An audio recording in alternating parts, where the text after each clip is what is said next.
We are live. Good, thank you. I couldn't tell.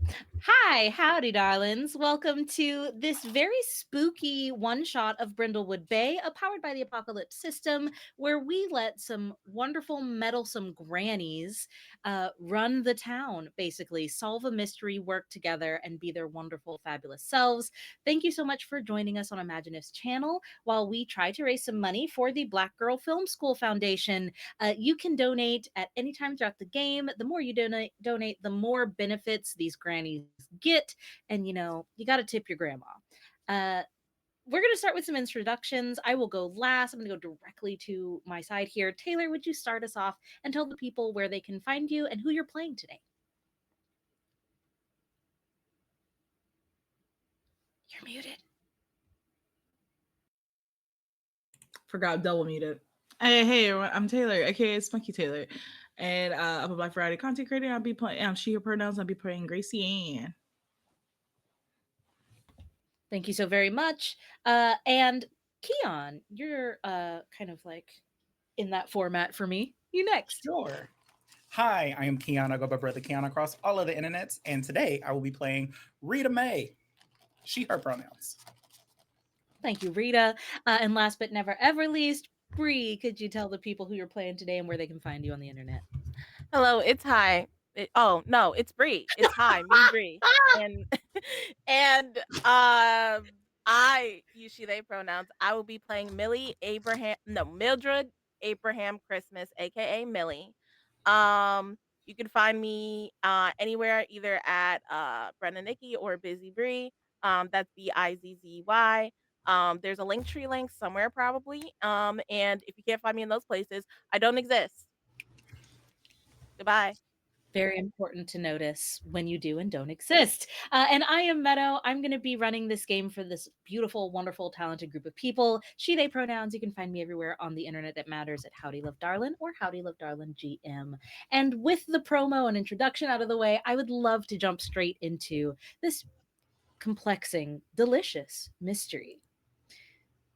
The aroma of freshly baked bread and sizzling garlic fill the air as a small group of eager cooks gather around this gleaming kitchen counter. There are several of them gridded throughout this Culinary Academy. The cozy cooking school Need to Know Culinary Academy is nestled in a quiet corner of the sleepy seaside town of Brindlewood Bay. It has long been a haven for culinary enthusiasts seeking to sharpen their skills in a relaxed atmosphere. But lately, you've learned that business is less than booming due to rumors of the place being haunted. In an effort to drum up business, Chef Sue and the owner of Need to Know has announced a new class titled Mysterious Meals with a Twist, where students can make meals based on those described in their favorite novels. Our most beloved book club, the Murder Mavens, have been hard at work cooking up a storm. I would love to pan in on our lovely Mildred. What are you cooking up and what book is it from? So Mildred is cooking up a delectable dish, Ratatouille Part 2, in which it is from Electric her favorite Boogaloo. book, Electric Boogaloo. It is from her favorite novel, Ratatouille: The Darkest Days, retelling. It is a dark retelling of the Ratatouille series. And this food is actually from the moment where Remy had to part ways with his father, to not see him for another 20 years.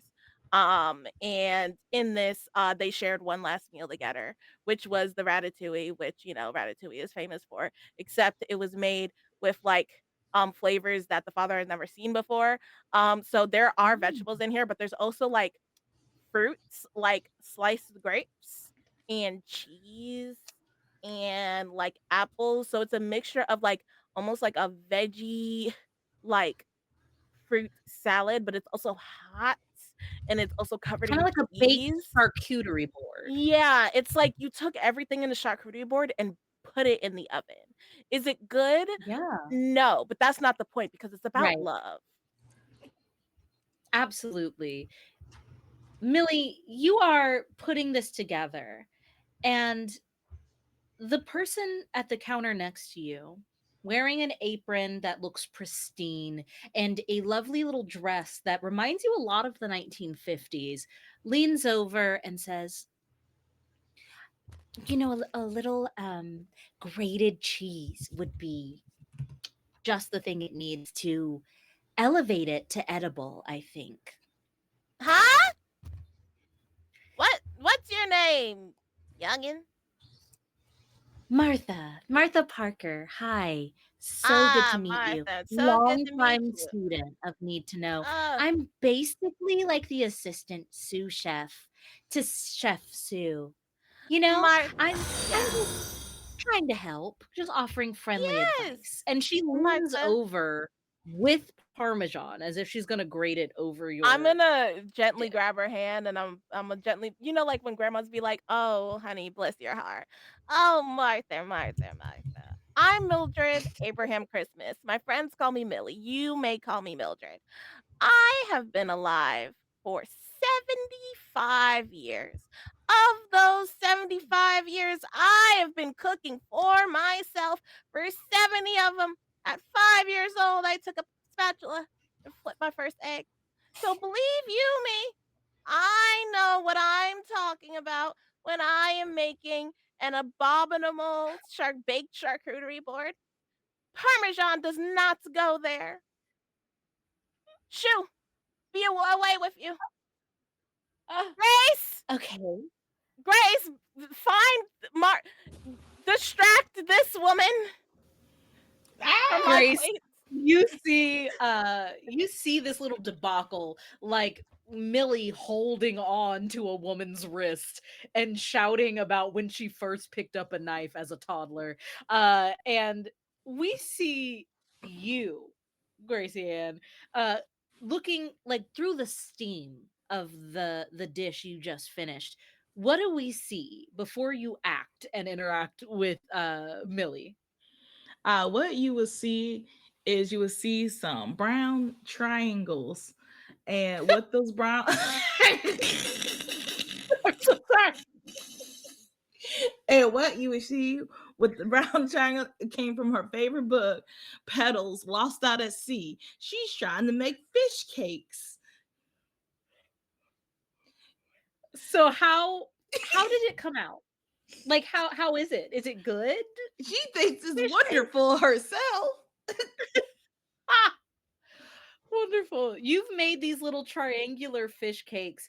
As the camera pans up from the fish cakes to show Gracie Ann herself, what do we see? It's like you see, it's like oh, you see her.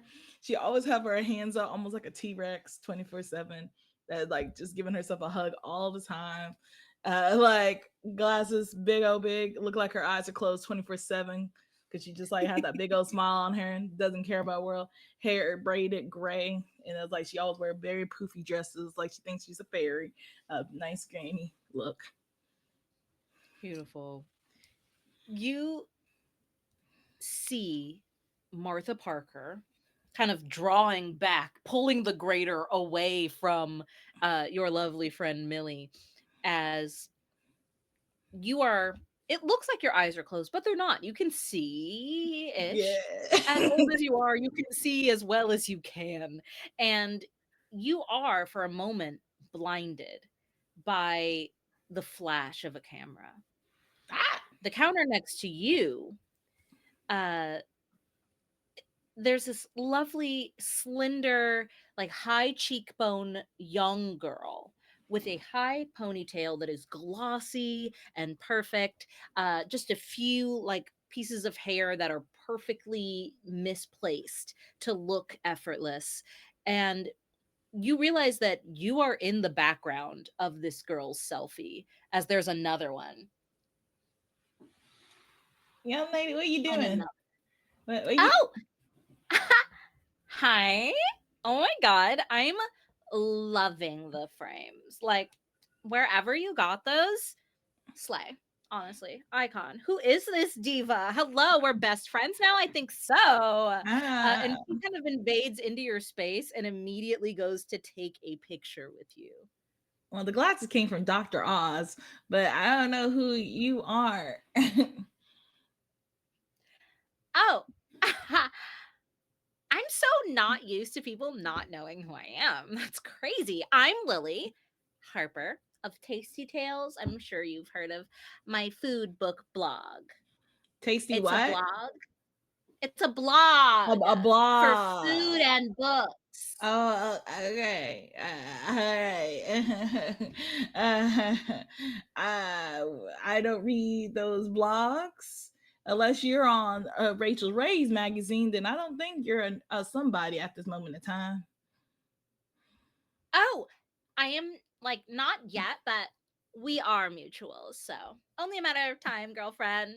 Slay queen, and another picture comes in, uh, as she looks down at your fish cakes and goes, "Those look yum yum yum yum yum yum yum yum. Yum. Oh my god! Literally, run, don't walk to get some of these fish cakes." I don't understand any of the words coming out your mouth, young lady. I'm She gonna goes, "Ah, nod. adorbs." And she's gonna step back over to her own counter where she has built this like beef Wellington thing with mashed potatoes on top of it. It looks horrible. It doesn't look good.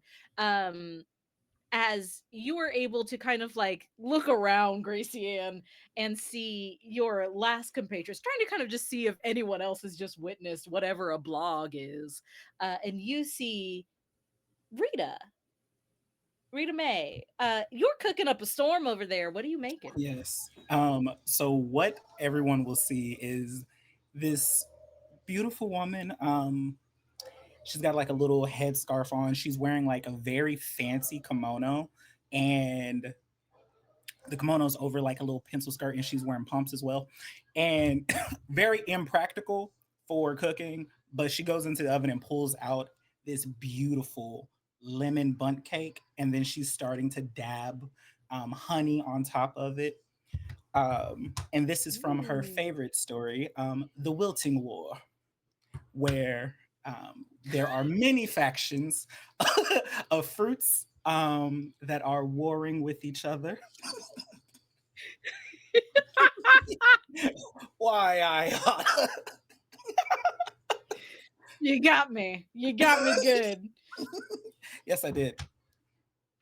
Oh, It looks sensational. And you're not the only one to notice your good work, Rita May, as the chef's assistant, Sophie Hayes, who has kind of been leading this class for you guys while you've been here, comes over. She's got this like pristine chef's jacket, but it is looking a little worn, like maybe hand me down, or maybe she had to buy it secondhand and just keeps really good care of it. As she kind of leans over your shoulder, smiling, and goes, Miss Rita, that is incredible. You're so good at that. The honey is going to bring out a sweetness that the bundt cake is just going to sing. You have such a natural knack for this. oh, thank you. Make sure you tell my Rupert that he likes to just debate my cooking skills. And then she Oh, just like I grabs will it. send you home with a fully signed note that your lovely Rupert needs to back off because this is incredible. Oh, And thank she you. looks really wide eyed and excited next to you. She kind of grabs her jacket and is just like, huh, vintage 1940s. Did you get this from the? Oh, I'll give you a. I'm sorry, the stain's still there. We were trying to get rid of that. Is this yours? Oh, we donated that a while ago, my love. Yeah, I'm sorry. No, it's okay. Yeah. Sorry. Thank No, you no, no, for no, no. donating Oh, it and for bringing your lovely talent here to share with us. of course. If you ever just want anything, you could always just come through my closet, honey. I've got a lot of things from my travels. It's really fun.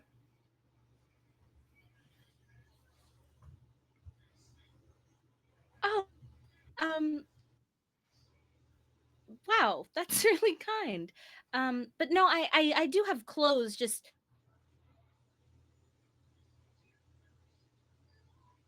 kind of hard to get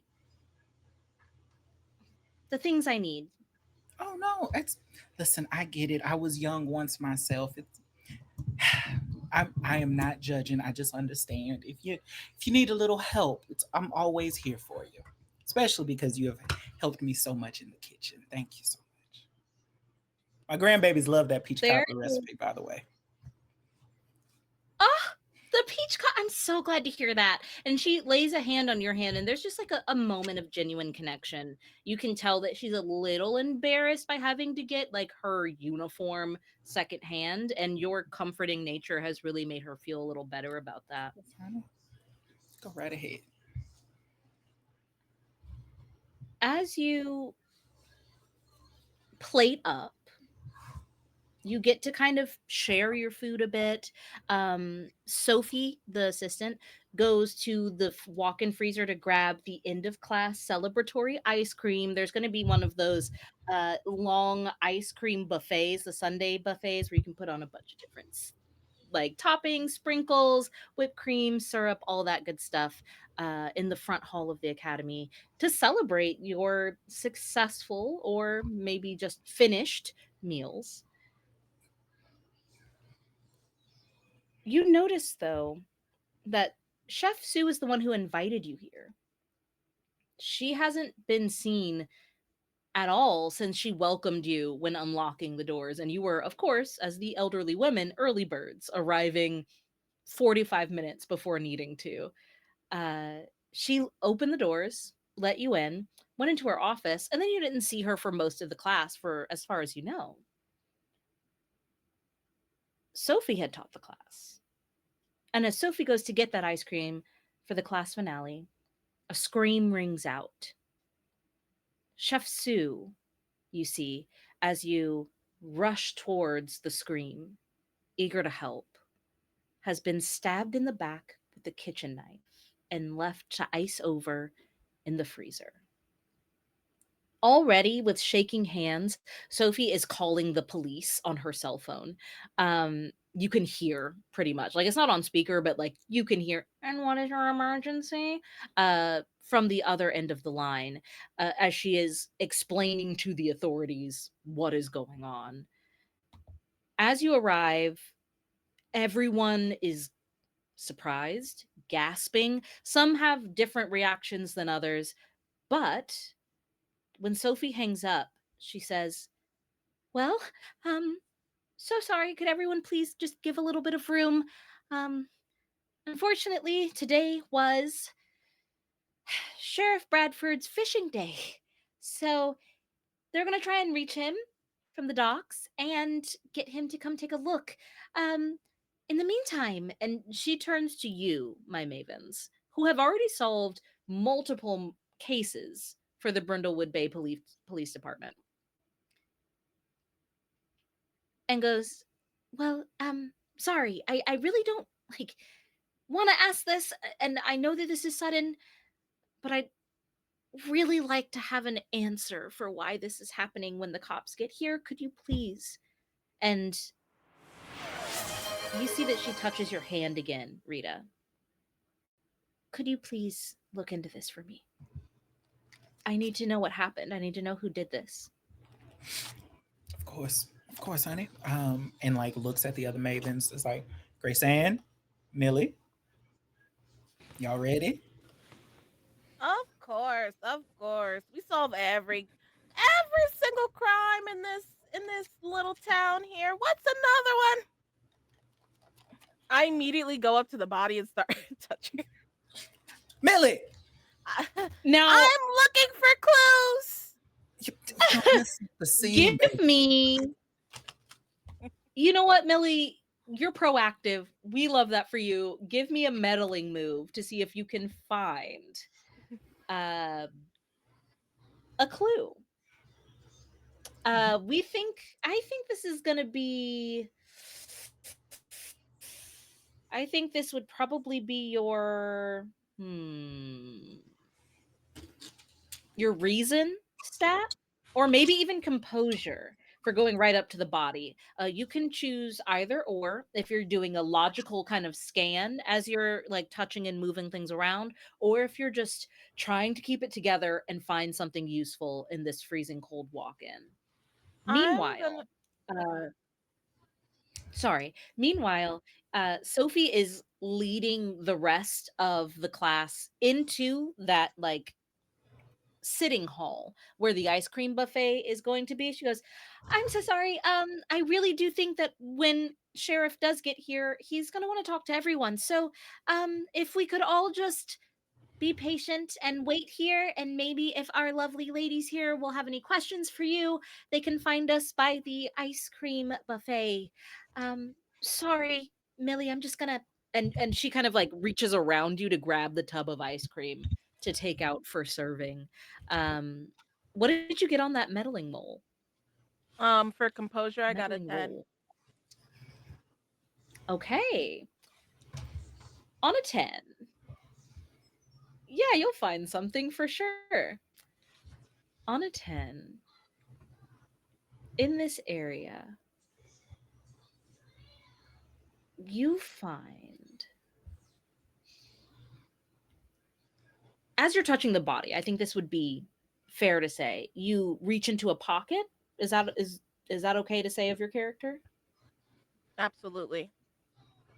Okay. I'm going into all the pockets, all the crevices, anything that could be that's I'm patting them down like her down like you do in the airport. Absolutely. You find a crumpled recipe. It is not, to your knowledge, in Chef Sue's handwriting. You are pretty familiar with Chef Sue. There's a reason she invited you out here, you three, out here to do this class. You are some of her best customers. You come here often, you cook together, you know, laugh, you spill the tea, you go home. You're good customers. In all the time you've known Chef Sue, you've never known her handwriting to look like this. And there is a crumpled recipe in there, and that is your first capital C clue.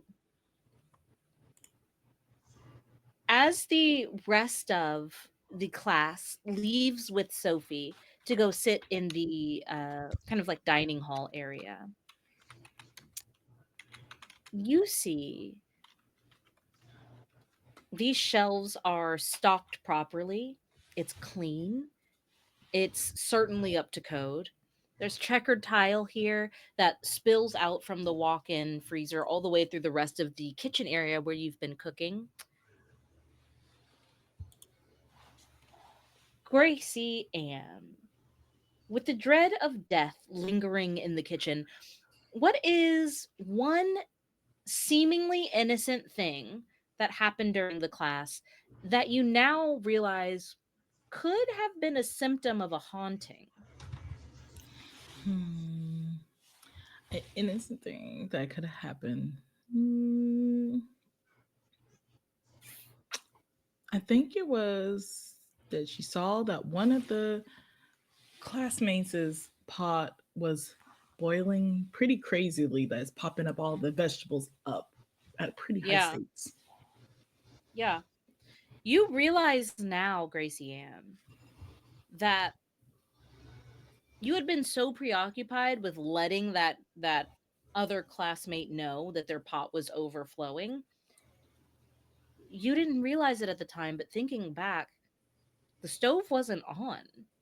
You didn't see an open flame beneath that pot. Strikes you as odd.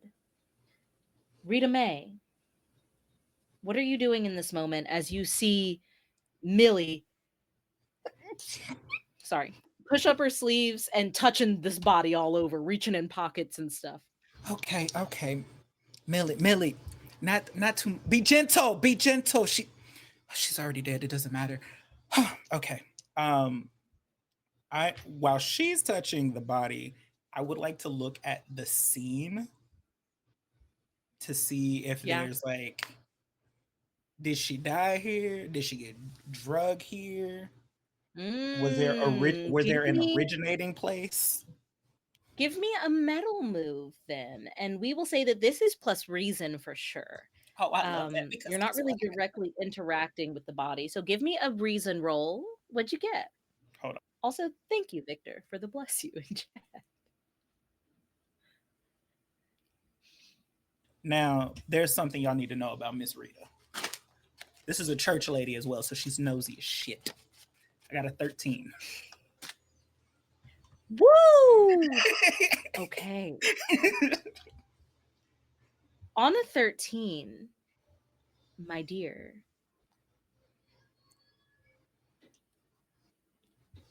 you don't just find a clue, you find a void clue. And though you don't know it at the time,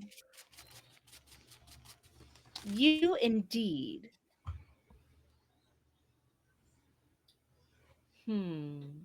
you find a book. There should be no books in this freezer. On natural remedies and poisons. It's a capital C clue.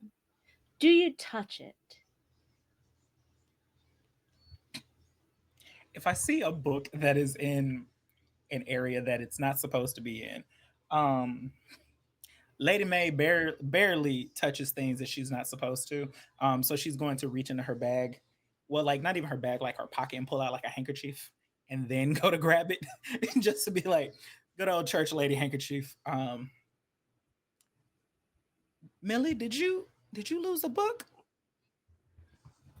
Not within the last 30 minutes. Okay, very precise time there, Millie. Um, I always keep my watch on me. huh. Is it It wait? Oh, go ahead. no, go ahead, honey. Is is there? Wait, this is. I guess this Millie would not say this. Is there blood here? Like, is there a pool of blood? There is, this is interesting because there is a bit of blood, but not nearly enough that you would expect that she had been stabbed in the back. It's almost post mortem, but you can't tell. The freezer aspect of this is throwing a lot of things off, the body Mhm. temperature, the way that blood is pooling, things like that. The blood is not frozen, that is on the ground, so it's not that old. Mhm. But it's hard to gauge scientifically what it is that you're finding. And Rita May, you touched the book.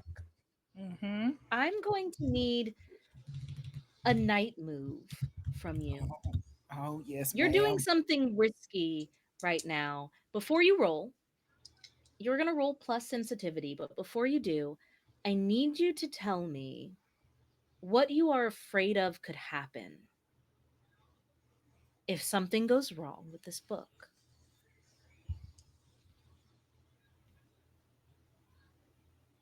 So Rita has a garden.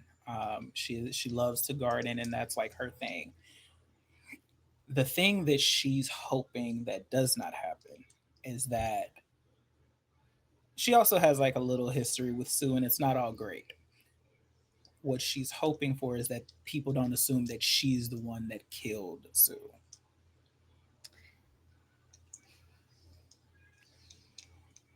Yes, they will, but it's worse than that, Rita May.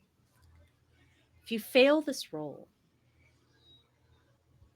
it will be revealed that this book is in fact yours, given up in the same way that Sophie's secondhand chef's outfit is. Your name will be in this book. Don't fail this role, Rita. Come on. I will say that chat has been really generous, and you do have an advantage here if you need it. But roll Oh me yay. 2d6 and add your sensitivity. So that's a -1 on my sensitivity. Hold on. She ain't the most. She's not sensitive.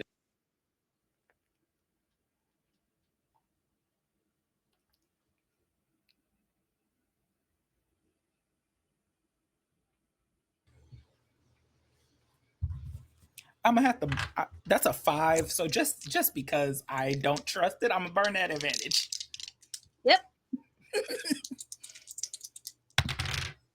Much better. That's an 8. Okay.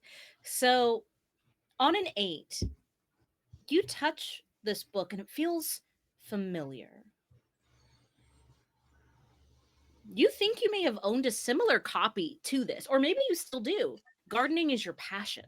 It would be very apt of you to have a similar book in your collection to make sure you're not planting anything poisonous in your garden or making sure that you are planting remedies. However, there's something strange about this book. Rita May, you feel it humming between your hands. For just a second, you hear it, an odd drone in the back of your mind, not even out loud. It is maybe 2 seconds of this humming drone building chant like tone in your ears, and then it's gone. What do you do? She starts praying the blood of the Lord real quick. Father, Father God, I walk in the valley of death. Lord Jesus. Like, oh, okay. You see And- Rita May giving a little testimony right Father, now. uh no, I lay me down to sleep, Father Lord, my soul to keep. And Rita. Gracie Ann, what are you doing? You see one of your friends wrist deep in the pockets of a dead woman. You see your other friend praying and rocking as they're holding this book, rebuking whatever is about to come out of it. Gracie Ann, what do you do? Gracie Ann is walking into the scene and say, "Do you guys remember that popping out of the pot that happened earlier in class? What's going on here? Wait." um, well, trying to regain her composure. Well, uh, what is this about popping? Huh? why are you praying and you digging? Well. Whew, sorry. You see, the book was humming for like, Humming. mhm. And I don't like that too much. I Is think it it might be possessed. maybe Possessed? maybe it's just cold. Maybe it was Cold? shivering. A book is supposed to shiver and hum. Now, Millie, I know we have talked about a lot of things in your past, but you need to lay that stuff down. I know it's for your I glaucoma, but you got to put it down. listen, listen. Okay. First of all, I leave that stuff on the cruise ship so I can have a party with me and the other cruise ship people. That's where it Mhm. stays. Matter of fact, I have my own room there, and we're gonna go back and have a party after this. But so don't worry about that. Secondly, okay, I don't know why there was a book in here, but did you notice that there is not enough blood here to be stabbed in a place where there should be blood? A lot of blood? I was hoping that was just because of the freezer, but you make a good point. No. You make a very good point. Grace, what'd you say about a pot? Mm, Boiling over, a running yeah, over, if you will. yeah. The vegetable pop and the peas was everywhere, but the stove wasn't on. The stove was. Lord have mercy. Yeah, it We wasn't got a on. we got a poltergeist on our Not hands, y'all. poltergeist. Is that what they're called? Those scary things. The ghosts, the ghouls, The goblins. the goblins, Mhm. yeah. I don't believe in no such thing as a ghost. You're the one that Mm-mm. brought up possession. Well, Your I book was was thinking vibrating. I was thinking of a demon, not no damn ghost. Well, Well, you're I'd what's rather the deal with a difference? ghost than a demon.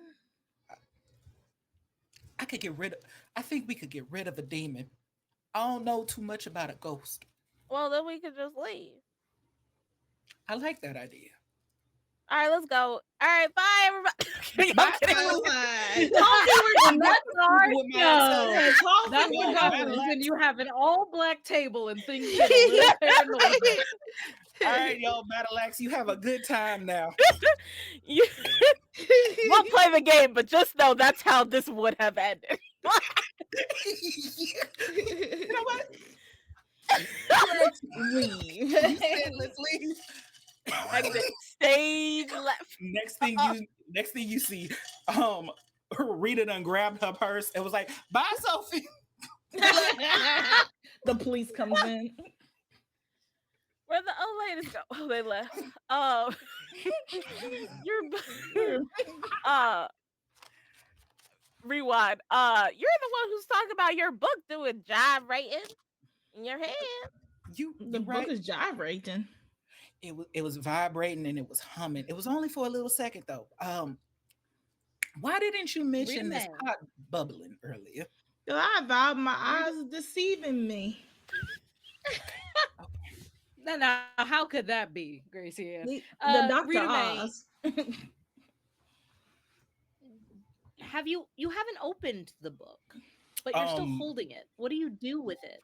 she would have opened it when she realized that it looks like hers because hers was a first edition. If this is also a signed first edition, then it might be hers. She might be might be in trouble.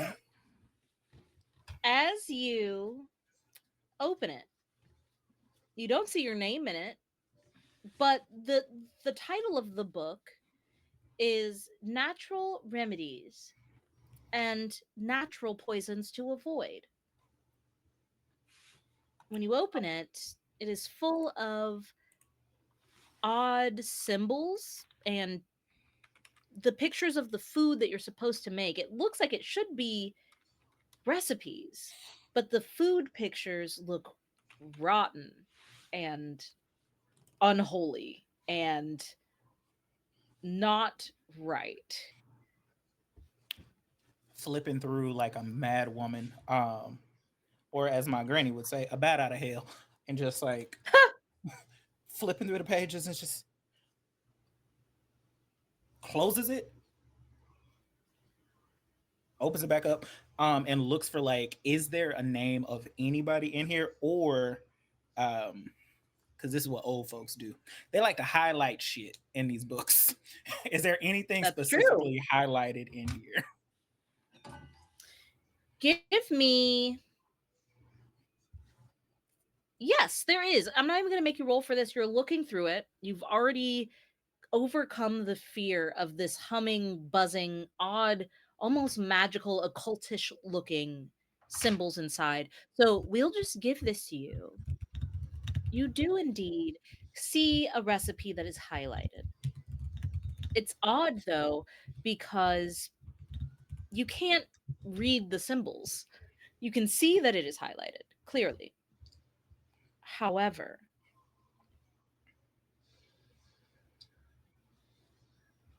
as you start to look at it, the symbols fade, or not fade, but transform In into front of my words you can face? read in front of your face. Oh Jesus!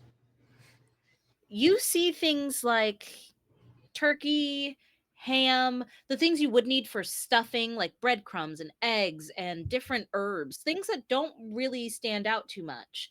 Mm. You're actually doing too quick of a scan because smack dab in the middle of this recipe, you see 4.5 feet of human intestine as an ingredient.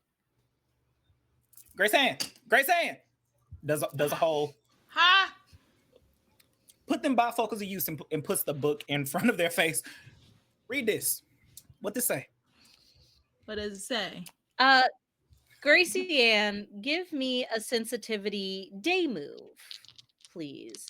But before you do, what are you afraid will happen if you can't read this? Or if you can?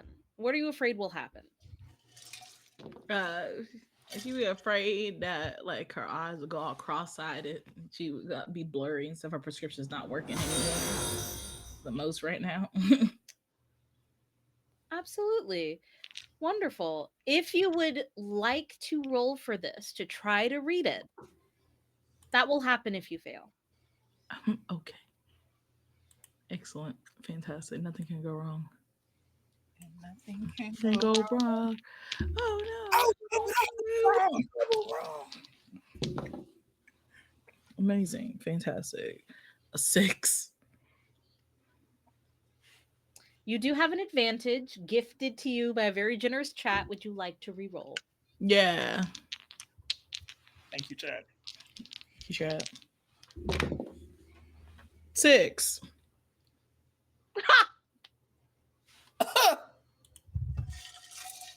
Wonderful. You guys want to tell a story? You have this book kind of shoved in your face a little bit. And at first, it looks strange because it's just symbols. And you're like, well, of course I can't read it.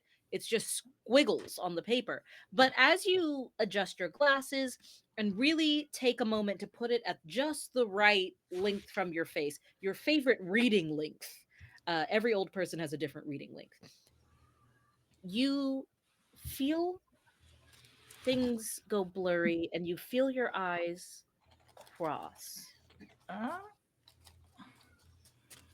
Any rolls that you make from now on are going to be at disadvantage if you're relying on your sight.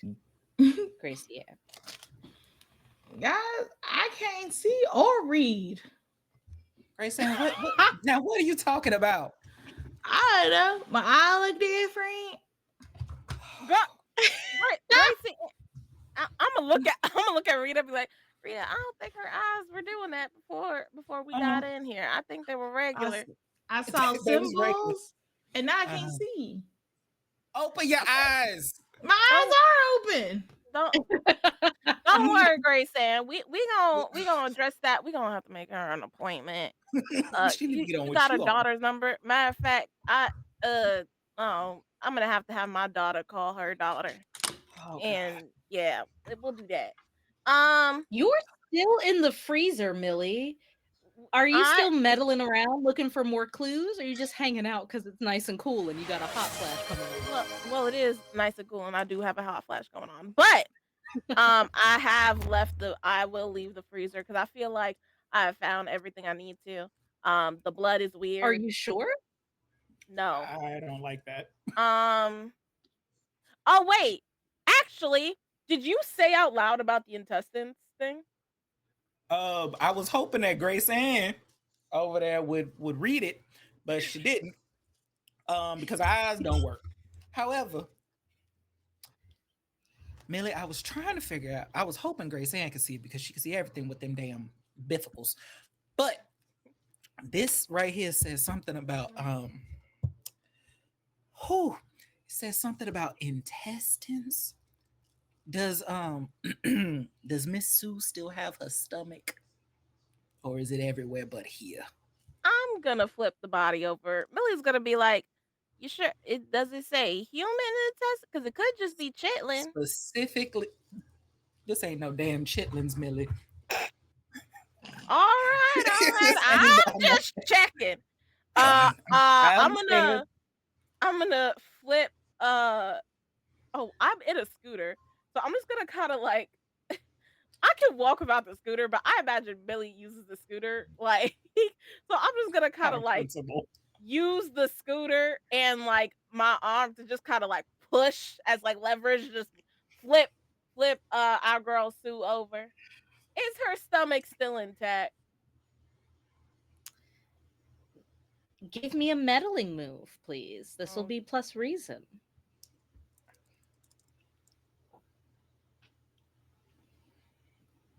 You do have advantage on this again because of the generosity of chat, Yes. and also thank you, Fortiver, Thank for you, the chat. donation. We appreciate it.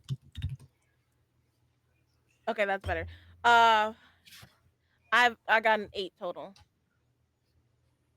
Okay, that's a mixed success. Wonderful. You absolutely turn her over. However, doesn't look like her intestines, like she hasn't been gutted from what you can see, pretty pristine front of her chef's coat.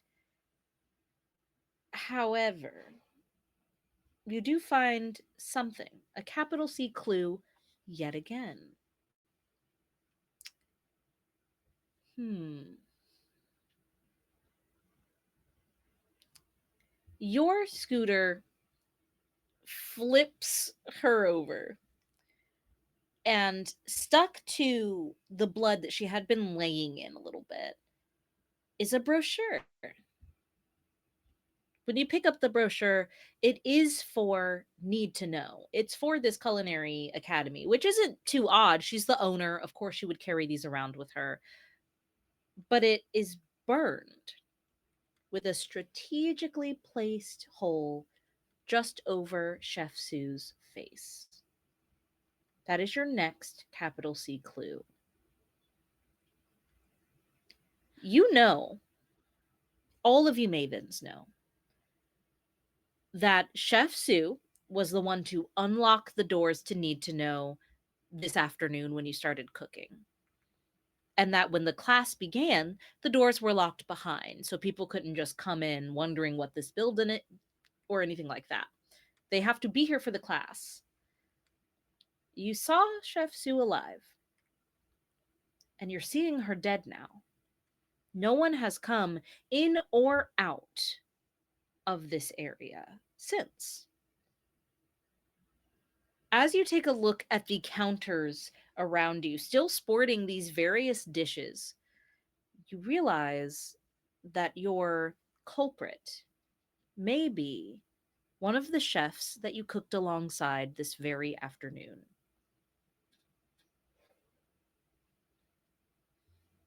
We, uh, y'all, I think, and, and I might just be a little overzealous. I know I could get a little carried away, but I think we're in a building with a murderer.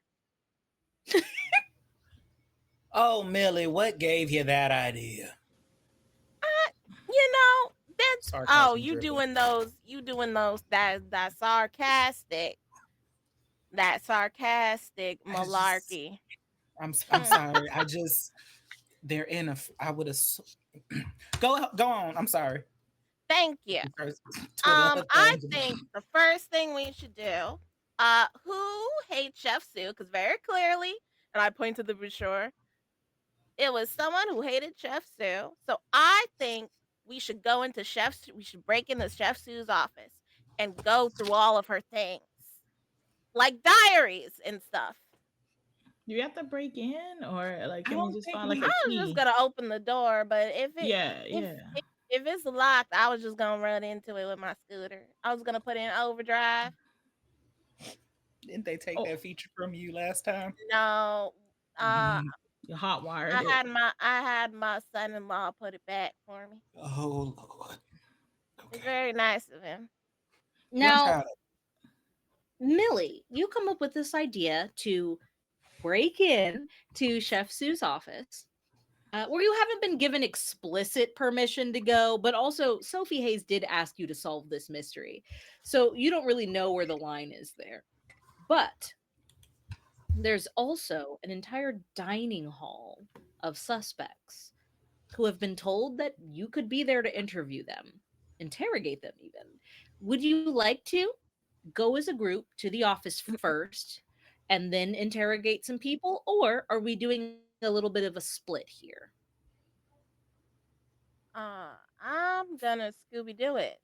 But I think if someone's going to interrogate, one person should go interrogate and two people because it's a room full of people Mm-hmm. versus just one person going to into a Okay. random room.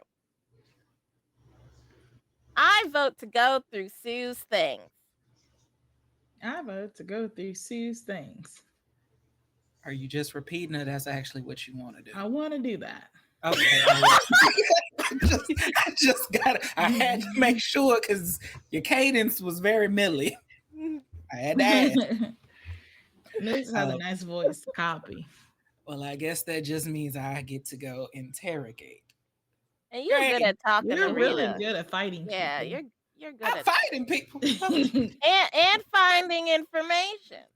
People are Who's scared of you and your presence. This is very good. Those are things you want when interrogating somebody. And you know how to fight those ghosts, I know. demons. Yeah, you got Okay. your holy waters and all that. Yeah, you She got it. clutches her Testimonials, cross. It's like, Yeah, okay, you okay. got it. Oh, herbs. I rev up. I'm like, hop on, Grace. Let's go. And as the little scooter takes off at literally 0.7 miles an hour, very slowly around the side. I mean, like, only because Grace is now on it. You've actually souped this thing up, but like it's going regular speed now because you've got someone else on it with you. Um, hold on, wait. I just want to say one thing as they're going no yeah. miles an hour. Um, it's just running through Rita's head, and it's just like, oh, I'm never gonna see them again. And just turns around. Rita, I'm just never gonna Rita see them. May, I genuinely think you have that thought at least once a case. No. Uh, you head to the dining hall, Rita, and you see a lot of different kind of like foldable plastic tables around, like cookout tables that have been laid out for this after class Sunday buffet. The ice cream has been passed out. It looks like most people haven't really finished whatever it was that they made, kind of in like a state of shock, just putting sprinkles on something and sitting down and then it kind of melting in the bowl. You see everyone from your class, as well as Sophie Hayes is there, she, the assistant chef, and also Charlie Davis is there, who is like the newest sous chef at Need to Know, and he was present in the class, um, but he was kind of off in the corner. Not offering much teaching advice, just kind of supervising and watching. And everyone else here in this room at this point, besides those two teachers, subordinates of Chef Sue, are fellow students. Is there something you're looking for, or someone you want to talk to first, or like something that you are keeping your eyes peeled for in this moment? She is keeping her eyes open and ears open for anybody who is acting shifty right now, but she is heading towards Sophie. Okay. I would say that you would see a couple people who seem quote unquote shifty. You would see that a girl with large, curly, bushy hair with big bifocal glasses has been nervous the whole class. Like, it didn't start when the body was revealed. This is a genuinely fidgety, twitchy person in every facet of the word.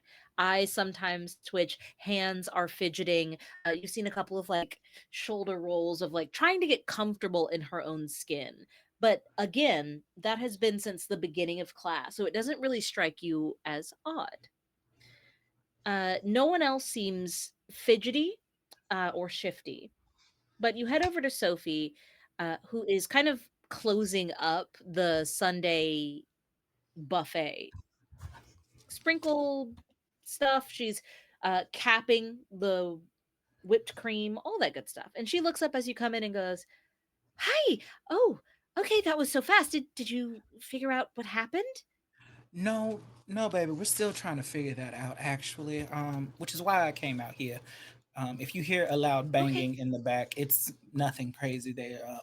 Millie is just driving her scooter, so she's looking. Oh, of course. She'll be looking around to see if there's any other like clues or anything with her and Grace Ann. Um, Yeah. Anything you need, as long as you don't go into Chef Sue's office. I and mean, I guess it kind of doesn't matter because Chef Sue's no longer with us, but she really, really was territorial about her office. She rarely oh, let anyone else in there. I don't even have the key. oh, you need a key to get into her room. Interesting. Usually, if she was teaching a class, it might just be left unlocked, but you're not supposed to come in unless you've asked. You know, it's just kind of like a personal space thing for her. Chef Sue, like, this place was her baby. So every Mm. room was sacred in its own way. So that's all. But literally any other inch of the building that you need, feel free.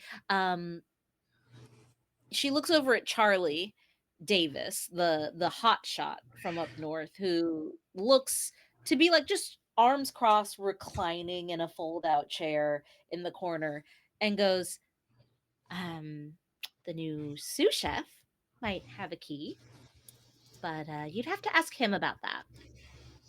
Um, you say that like you don't like him too much, darling.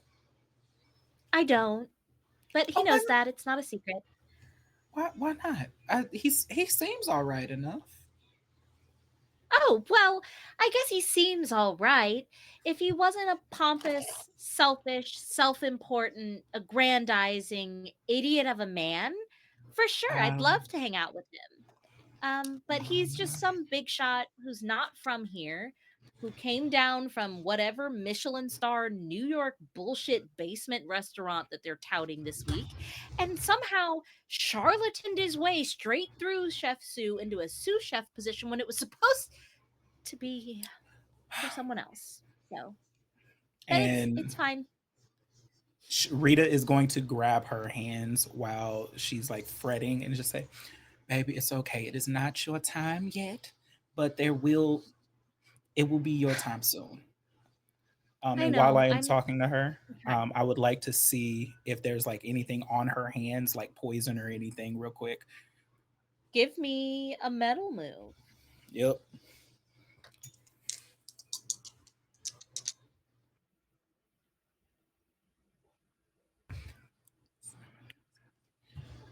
Am I adding anything to this? Yes, you can add your reason into this or your presence because you're kind of using your distraction with charm and comfort to slide in there and get some info. Even better, baby. That's a 7. I was looking real rough for Okay, a great. while. So on a 7, you see something in her pocket, nothing on her hands, pristine. She clearly scrubs up before and after every single class. She does things by the book. She's incredibly talented, very dedicated to her job. But the gaping pocket of her secondhand and therefore slightly worn chef's outfit. Usually, if they're ironed and they're new, they are flat, but hers are gaping out a little bit.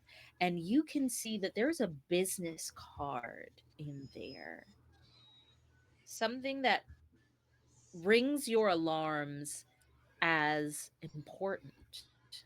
But if you would like to try to kind of like sleight of hand slide it out of there or give her a hug and grab it, I'm going to need a day move from you. So just a regular roll if that's something you want to do. I'm trying to figure out how I can meddle my way into this, but I would like, yeah, I want it. Absolutely, I want it. So I'm going to bring her into a very nice bosomed hug. Uh, roll. Wait, before you roll, I need to know what you're afraid will happen if she or someone else in the room right now catches you doing this. What is she? I don't think she's particularly scared of any of these people. However, Hmm.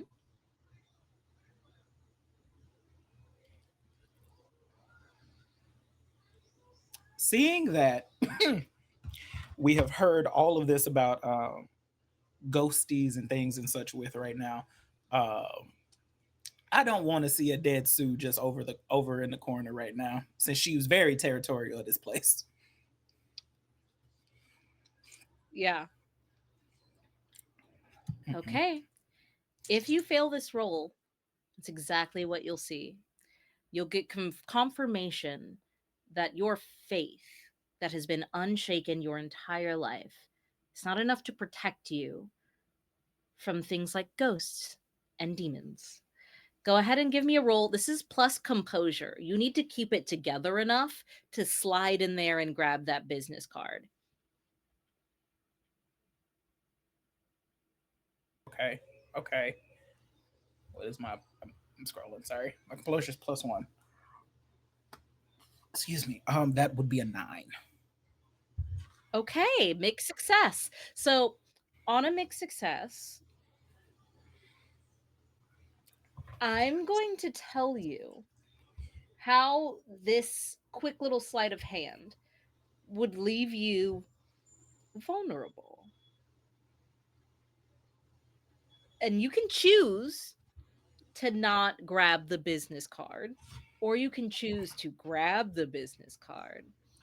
But as Grabbing it. you are embracing her and reaching into the pocket, just like the first two knuckles of your finger disappearing into that gaping fabric pocket there, you see in the corner Charlie Davis, who seems to be Sophie's number one suspect for murder,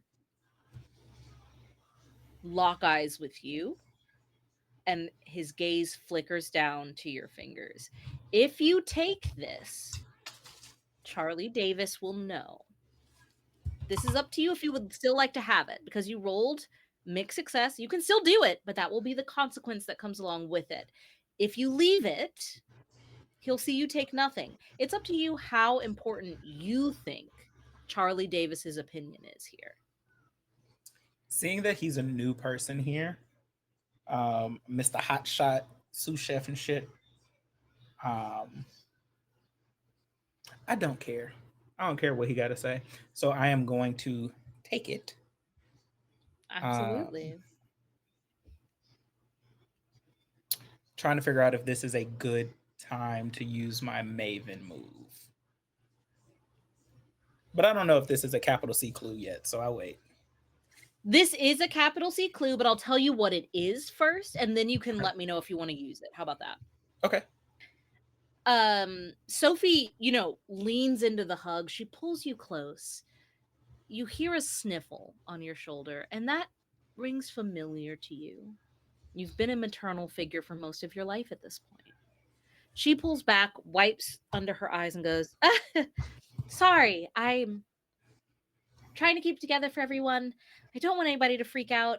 Um, Thank you for just always being you. It's so comforting, your presence. I have to get back to getting these all together, but once you're done in here, please grab the other ladies for me, and so we can debrief and know what to tell the sheriff when he arrives. Okay? Of course. And then I lock eyes with Mr. Charlie over there and give him a wink. You see that he doesn't wink back, but there's a slow smirk building on the side of his face. Um, it's almost mischievous rather than mean. It's not menacing. It's more Okay. like impish. And Sophie turns back to the buffet, starts capping all of those whipped cream canisters. She's putting the lids back on the sprinkles. And you look down at your hand and you see a business card for the secret ingredient, a restaurant directly across the street. These two buildings face each other. You have a business card for the the secret ingredient, the restaurant across the street that was found in Sophie's pocket. Okay. Capital C clue. Is there So anyone else in here you would like to talk to? not yet. However, Okay. what I would like to do, I would like to use my Maven move, which Okay. is the Phoenix Right move.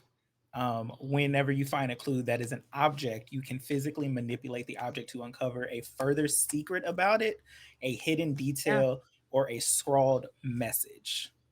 Absolutely. You can use that Maven move all day. You turn over the business card and you see a small message written in all caps saying, "Let's talk business." And there is a phone number on the back. the different phone number than like you would just call the restaurant. It seems to be a personal number. You see that the initials under that are, so sorry, CC. So not CD. Okay, great.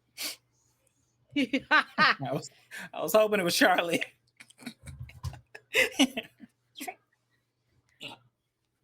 And we Okay. will cut from here to focus on our lovely scooter gals who are revving it down the hallway towards Chef Sue's very sacred, very private office. It usually Chef Sue's office is locked up tighter than Fort Knox. Not that any of you have ever needed to try the door, but Chef is pretty open about being like, and also no one go into my stuff. But you see that not only is the door open, but Gracie Ann, I'm going to ask you both this question, but Gracie Ann, please go first. What is it that you see as you roll up on this scooter that makes you think someone else has been here before you? I think Gracie Ann will see some scuff marks in front of the door, like something was dragged. Oh, okay. We got scuff marks. Um, do you relay that to Millie? Yeah, Millie, look at the ground. What? Look at the ground. Either they haven't polished it in years, but that looks like some scuff marks. Oh, you know what? You might be on to something, Grace. That looks recent. Mm-hmm. See, I my don't eyes remember doesn't seeing And deceive that. Millie, me. No, never. what do you see that makes you agree more with Gracie Ann? Hey, Grace, you see that little piece of toilet paper on the floor? It's got a shoe print on it. Yeah. It looks Size, about size. What size woь you say that is? size 7? Size 7, maybe an Yeah. 8, 8.5, or something, Yeah. 7.5, somewhere between that range. Mm-hmm. Hmm. Yeah. Someone must have went to the bathroom right before coming in here, and they didn't notice. Embarrassing. Mm. So embarrassing. It's the first thing you check.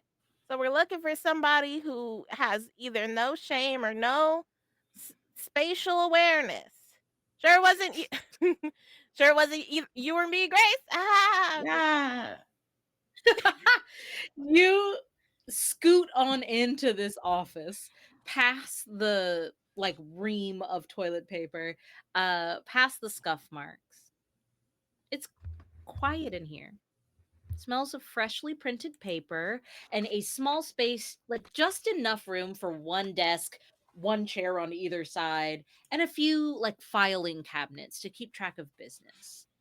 You can tell that there's like a theme of serious cozy coming together to blend, where there's all cherry wood and embroidery on the throw pillows and things like that. What do you do to look around for clues here? Where do you check first? Check those throw pillows. uh, The stitching on this is nice. real. That's real nice, real nice. Maybe there's something inside those pills. Maybe some coins. Uh, or clues. Clues. More likely clues than coins. But check for coins as well. Um, and I'm like,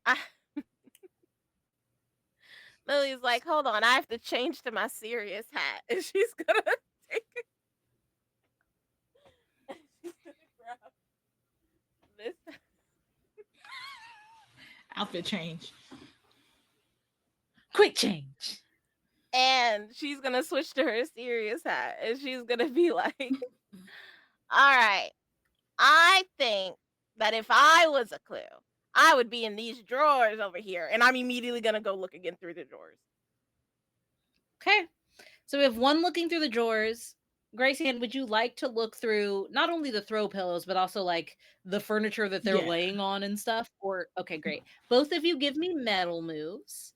Mm, They're both gonna be with reason. please. Grace Ann, yours is at disadvantage because you're cross-eyed still. Yeah.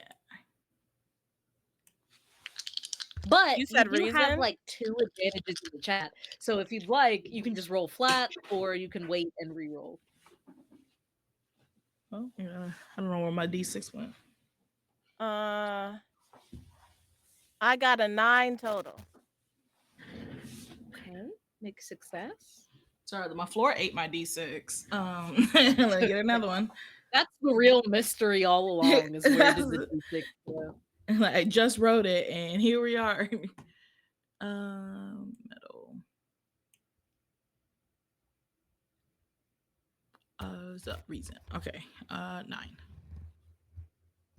Okay, so 2 mixed successes. The mixed success on a metal move, there's going to be some type of complication here. We're going to start with Grace Ann.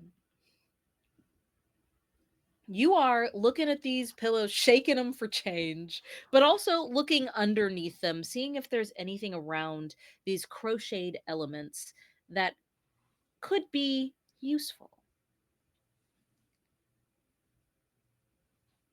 You find, you find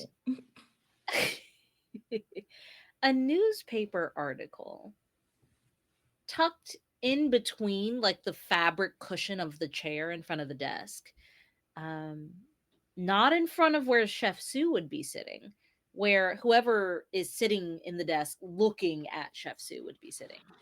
A newspaper article detailing a death at Chef Sue's first restaurant years ago. That is a capital C clue. Capital C. Okay, and while we are on the subject, as soon as you find it, Millie, you find something as well here. It's odd because it's only half filled out. Looks like a restraining order from Chef Sue.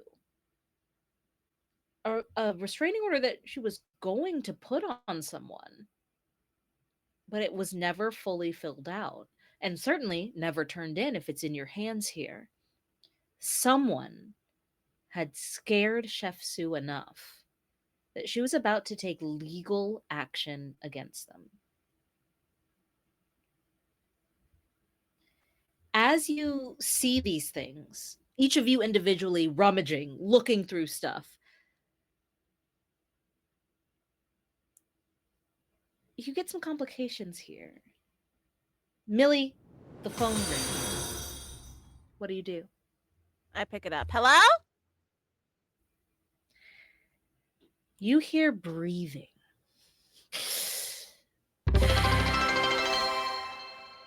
And then, stop looking. I don't know who that is. Goodbye. You hang up. And I hang You've up. been warned by an androgynous, oddly sounding voice to stop looking. You don't know who it is. It wasn't for you. This is Chef Sue's phone. Chef Sue is the one who needs to stop looking. Right, exactly. You I don't know. I don't know who that is. register it as a threat at all. However, this office has a typical like 90s academia office door. So cherry wood, yes, as we described, but also frosted glass that you can't see through for the panel of where the name is laid on the door. Where it says Chef Sue, there's also frosted glass. The door's closed behind you, but Grace Ann, it's really hard to know what you're looking at with this cross-eyed position that you're in. But you think you're seeing a silhouette outside the office door. You hear a scrape of nails down the wood on the side starting at the top, slowly trailing down toward the doorknob. What do you do? Millie, we gotta hide. And she like, What? There is nowhere to hide. Millie, we gotta What? go Wait. somewhere. I'll go in the What? couch What? as she lays on there and trying to put a pillow on top of her face. They won't Uh, see us. Okay. Millie's gonna immediately grab a lamp and is Okay. gonna break the gonna take the shade off, break the bulb inside, and is gonna point it at the door, and is gonna be like, Right. "I know self-defense, you hooligan! Yeah, Hey, back, Millie knows what to do. back! Yeah. I trained for this day my whole life." So just to be clear,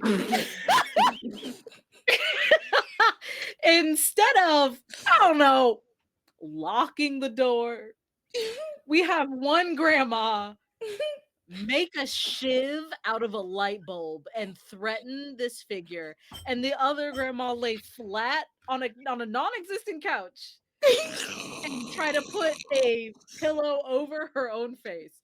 Wonderful. Yeah. I am also ready to put my scooter in reverse. I'm I will back that thing up. Yeah. Yeah. Like, Gracie doesn't know what she's laying on right now. She can't see. Then I need both of you to give me a night move. But before you roll anything, I am going to need you to tell me what each of you are afraid will happen if that door swings open. What's the worst thing that could happen, I wonder? Grace Ann, let's start with you. Oh, Lord. That's too much. The worst thing. I don't know. I don't want. Getting. I think the worst thing would be like getting attacked by the person behind the door. Yeah, worst case scenario, the killer of Chef Sue is behind the door and is going to actively murder you. Great. I would like to check in with Millie. What do you think the worst thing that could happen here in the scenario is? Um So Millie is scared of getting murdered, but Millie is also very confident in self-defense. So Millie's fear is Period. specifically if the assailant were to bring a gun or a chainsaw to a ship fight. Yeah. Great. So you kind of have a similar fear, you two. If either of you fails this roll right now, Oh. the door will swing open and Chef Sue's murderer will open fire on both of you. So go ahead and give me a roll. I blame Rita. How Rita get in it? Because you said, How Rita get in it? oh, they're not coming You back. know what? I'm gonna use different dice for this. You see how they treat I me? will say you each have one reroll left from chat. There are no more after this. Ah! Sorry, I laughed because I rolled really good. What do I add to this? This Composure? is going to be, yes, this is going to be your composure. 11. I got a 12. Tee hee. Okay. My Okay, so girl we have an don't 11 and a 12. I'm Two ready. total successes. On 2 total successes, you shout out, I know self-defense. Don't come in here. I'm ready for you. And you hear those clawing, dragging sounds trail down to the doorknob. You see the doorknob turn. You hear it turn, that metal squeak. And instead of opening, the silhouette in the frosted glass fades away, as if retreating down the hallway.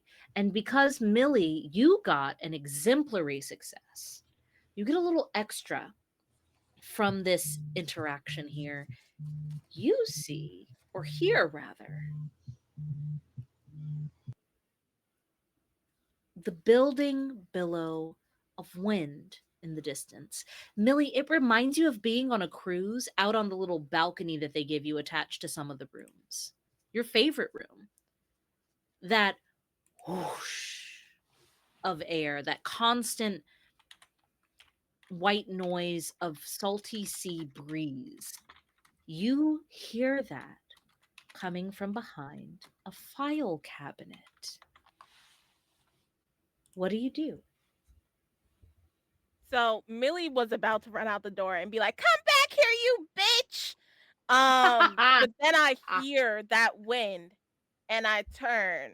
I look back towards the door and I lock it this time. And then I look at the file cabinet and I'm just like, Grace, Grace, we're out of the woods. Come help me Yeah. move this filing cabinet. Grace, Yes. your glasses. My glasses. Gosh Right darn here. it. Yeah, okay, yeah. Come off the couch. Uh, this is a You gotta couch. be vertical. You can't be horizontal for the rest of the night.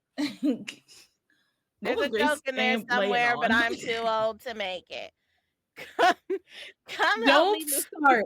Do not start, Rita. Rita. I can see Rita's face. He's like, you showed The- him, Millie. Listen, Millie used to get That's down back in right. the day. Okay, don't let that wheelchair fool you now. Listen, I used to go around the block anyway. No, we Not know. around the Millie. block. Never roll. In the scooter. Help, One help me wrap move around. this filing cabinet. You both are able to like work together with your granny strength, your tried and true experienced muscles, and kind of shove this file cabinet to the side. You've revealed a passageway. It leads deep downstairs, underground, where you can feel that gust of wind come at you. It smells damp and old, kind of like an old library or a used bookstore, like old pages calling you forward. In the deep, in the dark, you hear a distant chanting. And that is where we will take our bio break.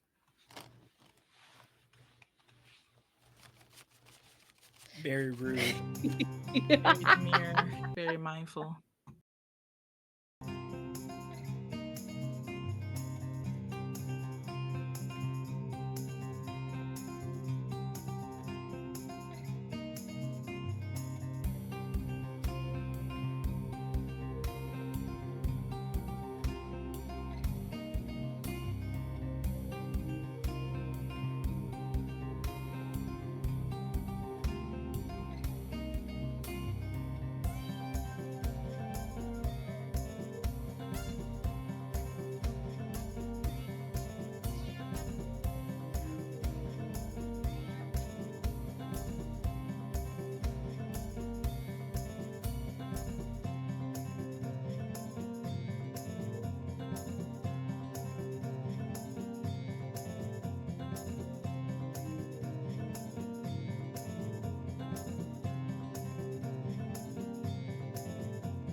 Darla.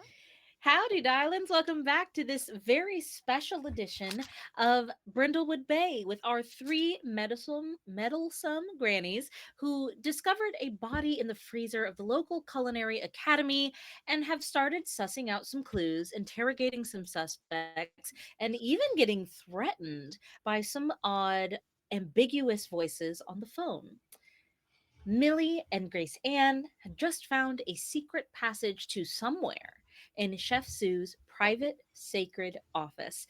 But back in the dining hall, we find Rita May still in a gentle conversation with Sophie, but with an entirely full room of suspects to interrogate. Rita May, what do you say to Sophie? Um, so after like looking at the card and kind of like memorizing said number, um, she's gonna run over to Sophie like, darling, honey, I Huh? did you I don't I know you're not too happy with the place, but I think you might have dropped something. Sorry. And are you handing her back the business card? I am. Okay. You hand it over, and she like quickly puts her hand over it and back in her pocket. But it doesn't seem like she's trying to keep it from you. It seems like she's trying to keep it from anyone else looking because she leans in more like conspiratorially than like a shutdown or freeze out. She goes, "Oh my god, thank you so much. I had no idea I dropped it." um, Cindy Collins, the owner of the secret ingredient across the street. Have you ever eaten there? No, I have not. But my Rupert has been telling me to try it for months now. It's incredible. It's up for a Michelin star. Um, Oh, One night I was over there having a nice meal, and the owner herself came up to me and offered me an opportunity. I didn't accept, obviously. You know, I've been here for years and I would never want to go against Chef Sue. But after being passed over for the sous chef position, I just, maybe it might be time to seek out my potential somewhere else, you know? I understand. Sometimes, listen, that's what I've done with my first, second, and third marriages. It makes sense. You just have to do what's best for you. Oh, yeah. I You hadn't outgrow really people thought at about it times. that way. Yeah, it's okay. Now don't be shy about it. This is something you should be proud of. You've worked hard for this. You should be very happy with this. This is a good thing. Well, it's not official yet. Like I said, she didn't offer me a job. She offered me an opportunity. So it's kind of But like not an audition, but I need to prove that I can handle being in a kitchen to that scale rather than kind of this slow paced cooking, which has been most um, of what I know. I just really need to make sure I make a good impression. of course. If you don't mind me asking, what was the task she asked you for? So I can put it on Oh, my prayer list and just have you get you as good as I can get with the good Lord.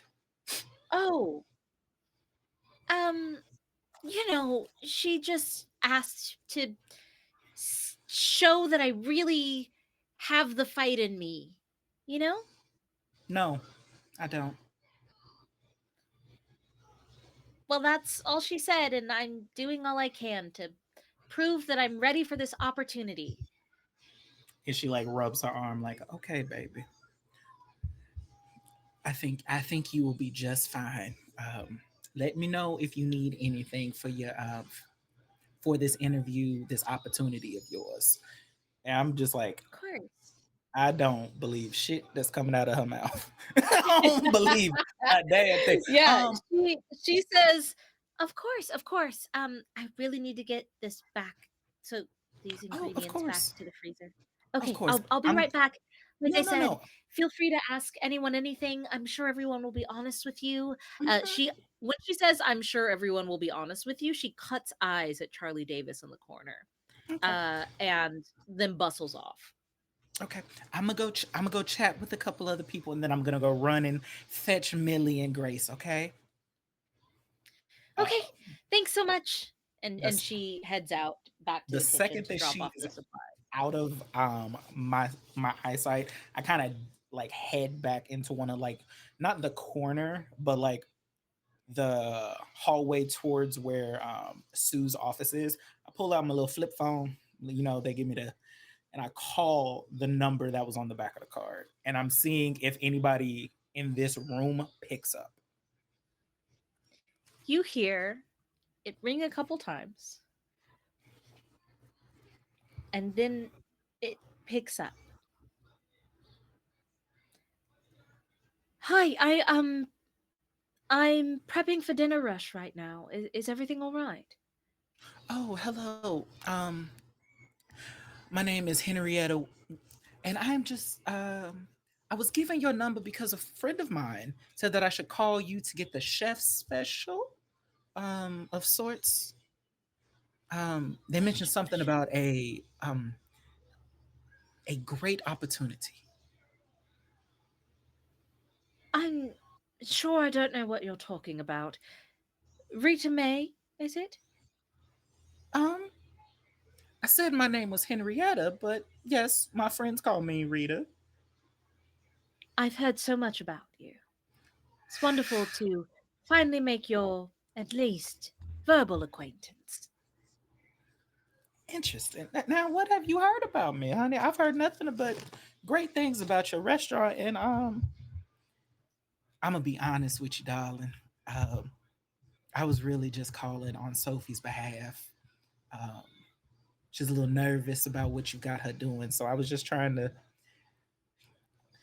see if there's any way I could help her at all. Oh, Miss Henrietta, Yes, it's so lovely to know that Sophie Hayes has such support. of course. But as I said when I answered, I do have to go. I'm prepping for dinner rush. I can prep you a table. For you and your friends, I hear your book club is a riot. Absolutely. Please, Do you happen to come have down anytime. anything? Do you do brunch? Me and my girls, we love a good brunch. No self respecting restaurant does a brunch. Dinner service only. I'm It's sure you just, understand. I do not actually, because every self-respecting business that I have entered serves a delectable brunch. But I'm sure that your dinner is quite adequate. You have a lovely dinner rush. You as well, Miss Henrietta. And the Mhm. line goes dead. You didn't hear it ring in the office at all. Okay, perfect. Just had to know if homegirl was in the space or not. Um, she wants me to think it was Charlie. I love Sophie so close to my heart, but I'm gonna have to put the blame on Sophie right Yeah? now. And then but I am gonna go over to Charlie and just say, now, youngs, sorry, where are you from? I haven't really seen you much around here. Brooklyn. Oh, Brooklyn. I think my I think one of my godchildren are out there in Brooklyn right now. They love it. What brings you to our small little town of Brindlewood Bay? Working. You ain't doing much of that, but right now, I'm sorry. Well, I don't mean it to be rude. I am just saying you can't do much work right now, love. Yeah, you're right about that. I can't do anything. Which So is why I'm my sitting here. mm, Babysitting a bunch of amateurs. well, some people need a little bit more help to learn. But I hear that you've made it to the sous chef's position already. I'm so proud. That's so good. Thank you. You're welcome. Listen, I don't know what this demeanor is about. I understand your boss died, but you gotta have a little life in you. If anything, that shows you gotta smile a little more. It looks good on you. Yeah, I'll take that into consideration, okay? How old is this young man? He looks to be in his mid-20s, extremely young. I think You my grandbaby would recall love. something happening like last month where it was announced that Need to Know had acquired this big shot viral uh chef from Hell's Kitchen area. Interesting. Okay. Um, what is your? I have a question. Just because you seem like you know so much about this cooking thing, what is your favorite dish? I think he smiles at you now, like an actual smile. And you notice that in the stark difference of Sophie Hayes and Charlie Davis, where Sophie's second-hand outfit was pristinely taken care of. You see that this young man wears designer chef's outfit. If Dolce and Gabbana made a chef's outfit, that is what he would be wearing. And he stands in front of you and kind of dusts off a completely clean outfit because he didn't help teach the class. He hasn't done anything. And he goes, "It's the dish that I'm famous for. I'm sure you've heard of it. The turducken supply, That's the a dark. turducken surprise. You know about it. Oh, it was you who made that fangled turducken. Okay. My grandbabies can't stop talking about it. They keep People seem to asking me to like it. make What it. can I say?" You did. Listen, I've heard many of things. I'm so proud of you. It's great. And then like as like he comes up to kind of clean himself off, um, Rita, the same way that she looked over Sophie, is gonna look him over, and because he is so immaculate and pristine, is there anything out of place?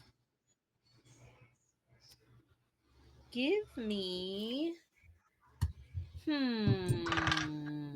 We'll call this a metal move. Give me a metal move. You're searching for clues or gathering information right now. We'll do this plus reason.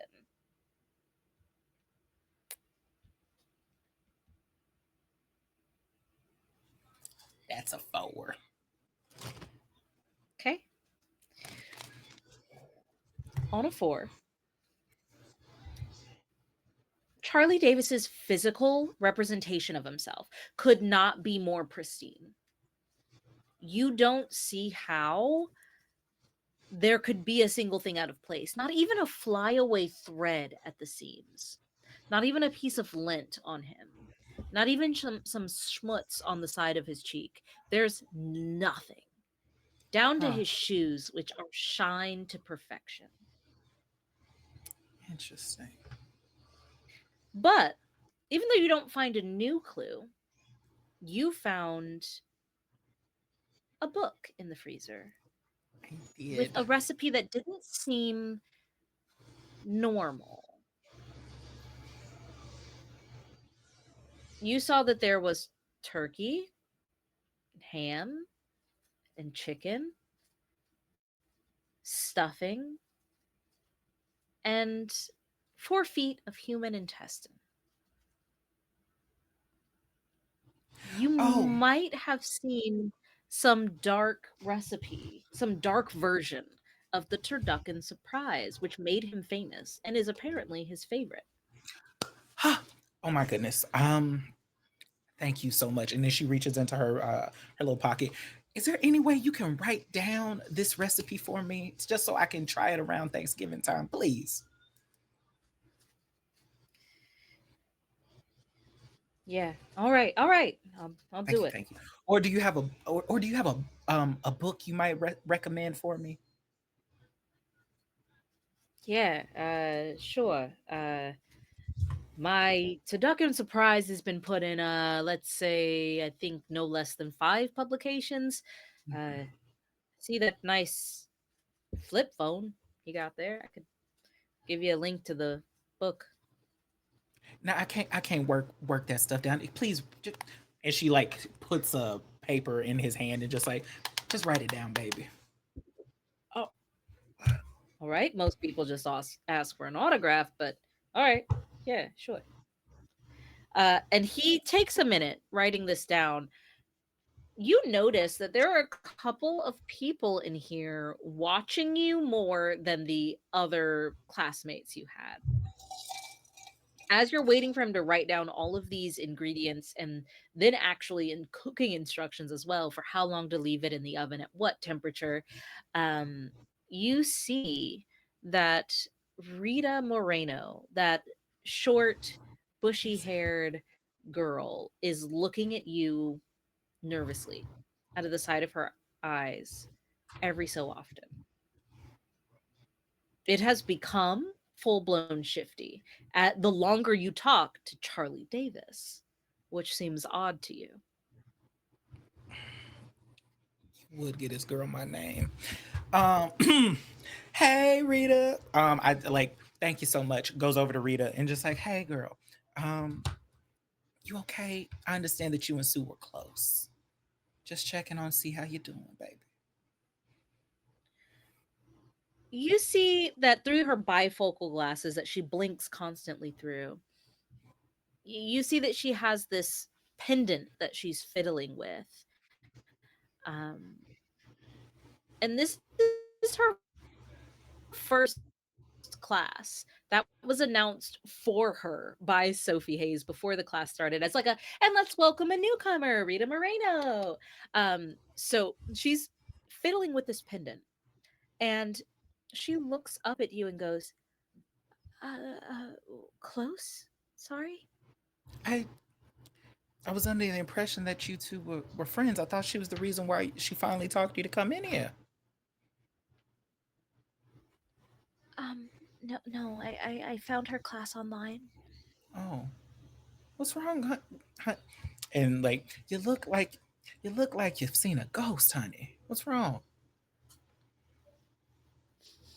Her eyes kind of widen at that, and she looks almost like she's looking beyond you, behind you, and she shoves herself to her feet and takes off crying, leaving her bag on the chair.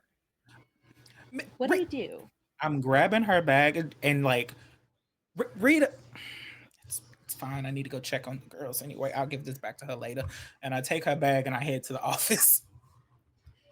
Okay, you absolutely do. As you two, our lovely Millie and our lovely Grace Ann, push these file cabinets to the side, you are looking down into the dark, both relieved and terrified that someone was going to open fire on you after catching you in here. And as you are looking in this passage, hearing this chanting, what do you say to each other?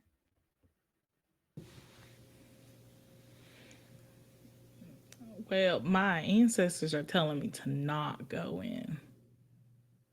Yeah, I'm getting the suspicion that we shouldn't, but we were asked to solve a mystery, and I think we should solve it. Should we wait for like the rest of us to be here before we go in? Yeah, we should. As you say that, the door swings open behind you. It's locked. Certainly. Y'all hear me Oh, yeah, you rustling with the locked it. doors. Thank you so much. You hear the doorknob. And you see that same Open it. silhouette. Yeah, Whose man. is it? I'll stab you. Millie, if you stab me, I'll kick you in your grave. Oh, Rita, why didn't you say it was you? And I go to unlock the door, and I'm like, Rita, was it you earlier at the door, too? No, baby. I've been in there talking to them folks, them strange folks. Was Oh. anyone not there when you were talking? Was anyone missing? Would I be able to see if anybody left? Sure, you were pretty focused on just a few people. I So was. go ahead and give me, let's say if you kept your composure trying to keep these suspects straight in your mind. Give me a composure roll. This will be a day move. What are you afraid will happen if you can't remember? Um, if I can't remember, I'm a. Mm, I had a completely different thing, but I'm afraid that whatever was at the door before comes back, and now that the door is open, there's nothing blocking it. Yeah. That will be true if you fail this roll.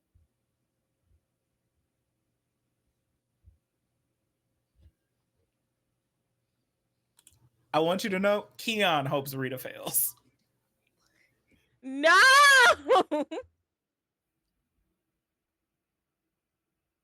I want my old lady to live. I got a 10. Hey, that's Okay. what I'm talking about. So on a 10, you absolutely are able to remember that only one person definitively wasn't there at any time. And that was Martha Parker, homemaker and fellow student of Need to Know. Now, Miss Martha was the only one who came up missing, and I haven't seen her since. What is that god awful sound I hear anyway? First of all, that damn Martha, she's the one who tried to put extra cheese on my dish. Secondly, there's a bunch of chanting that we found a secret hole and we were trying to figure out if we should go inside of it. There's a Oh, lot of chanting and stuff going on. It sounds very evil. We figured, actually maybe you should lead the way, Rita. whoa, hold on. I had a nice conversation with Miss Sophie, and she mentioned that Sue doesn't like people coming into her office, and I think this might be why. Oh, because of the chanting? Yeah. Mm. Grace Ann, Mhm. you notice that our lovely Rita You say May the chanting this has time. I'll stop. I'll lose it. Oh, never mind. Sorry. has showed up with a brand new bag. Like went off to interrogate some folk and came back with brand new belongings. Read, read what we got there. Went shopping. Did you think I would buy this and holds up like a shoddy bag, like the most like not this is the most flea mark ass bag. It is patchwork. I would no. I This can't is see, so I don't know. I just saw the oh colors, and that's I, f- not good. I forgot your eyes ain't working right now. We got to get you checked What do you out. mean? No, mm, this is that other Rita's bag. Oh, Oh, Rita with Mm, two E's. yeah, Rita with Rita two with E's. two E's. Why Why? would you Why do that? Rita? Why Rita with two E's? Yeah, Why that's you have weird. bag? Why you have? Apparently I was talking to her and she started getting real weird, and then she started running away Millie's crying. gonna take the bag and immediately start going through it. Okay, I mean I was expecting that, but Give me a Any- metal move, please. Anyone that acts weird and you took their bag and they have two E's, that's very suspicious. that's why I brought it in here, and then I shut the door behind us. Make sure you lock it. Um, I think I have an advantage left. I'm gonna use it. You do have the final advantage. You haven't used this yet. Okay. 6, 7, 8. What am I using to this? Adding to this? This is your metal move. We will use. You can use either presence or reason. Up to you. I'm gonna use reason 6, 7, 8, 9 total. Okay. So on a 9, you do find something odd in here. It's strange because you've never seen Rita and Chef Sue hanging out before, but you pull out a Polaroid picture of Chef Sue, arm around a much younger Rita Moreno in a young chef's jacket. Looks like from years ago.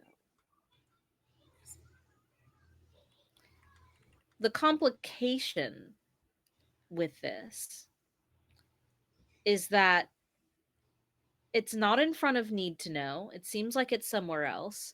And you don't really remember Rita that well. Maybe it's not Rita. You think it is. She's just so aged down, it's hard to tell.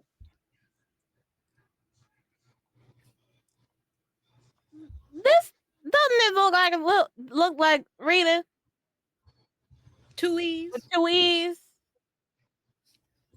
Not with That the look not with the yeah. that looked like a young Rita with how old? Hold on. Question. Yeah. Sue's age here. Is it Yeah. the same in this pack? Like you said, it's a younger Sue. This is a younger Sue, Okay, okay. yes. I was about to say Sue's a vampire. If they look the exact same, Oh, I was gonna back you up on it too. I was gonna be like, So wait, I would have Sue's a jumped vamp- on that. I was like, you were correct. oh, she needed to die. Okay, cool. But when I see that, it's like, and that looked like a that lying hussy. She told me that she ain't know. See now. So the reason why she ran off is because I asked if her and Sue was close, and then she ran out of there crying like a bat out of hell. Probably more than close. I Yeah, feel like we have a lot of clues that don't quite connect. they, Do you I'm, do you think this? I I do. I don't want to go in this hole, but I feel like going inside of this hole is necessary to put the pieces together. You know, like we were in one of those books Yeah. by mhm. what's her name? Judith E. Amanda Blunt. Delacourt. By Oh, Amanda Delacour. Oh my, you are so right. And you know what? You want one of her best sayings. You know, you walk by faith, not by sight. So, Period. with that yeah. being said, Grace Ann, you go, you lead the way, baby. Yeah, we'll be right behind you. All righty. Let's go. She's struggling. Am I in the hole yet?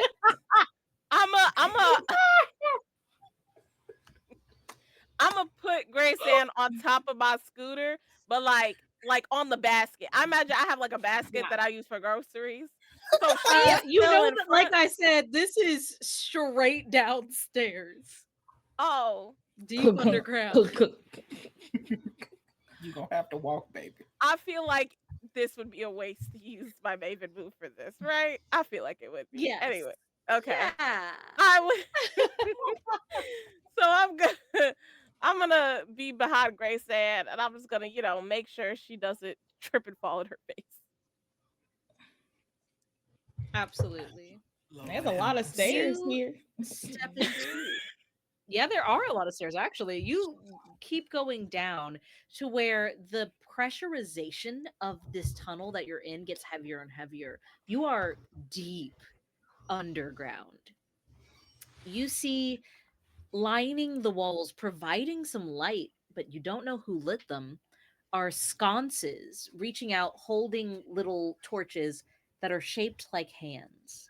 They seem to light themselves as you walk further down.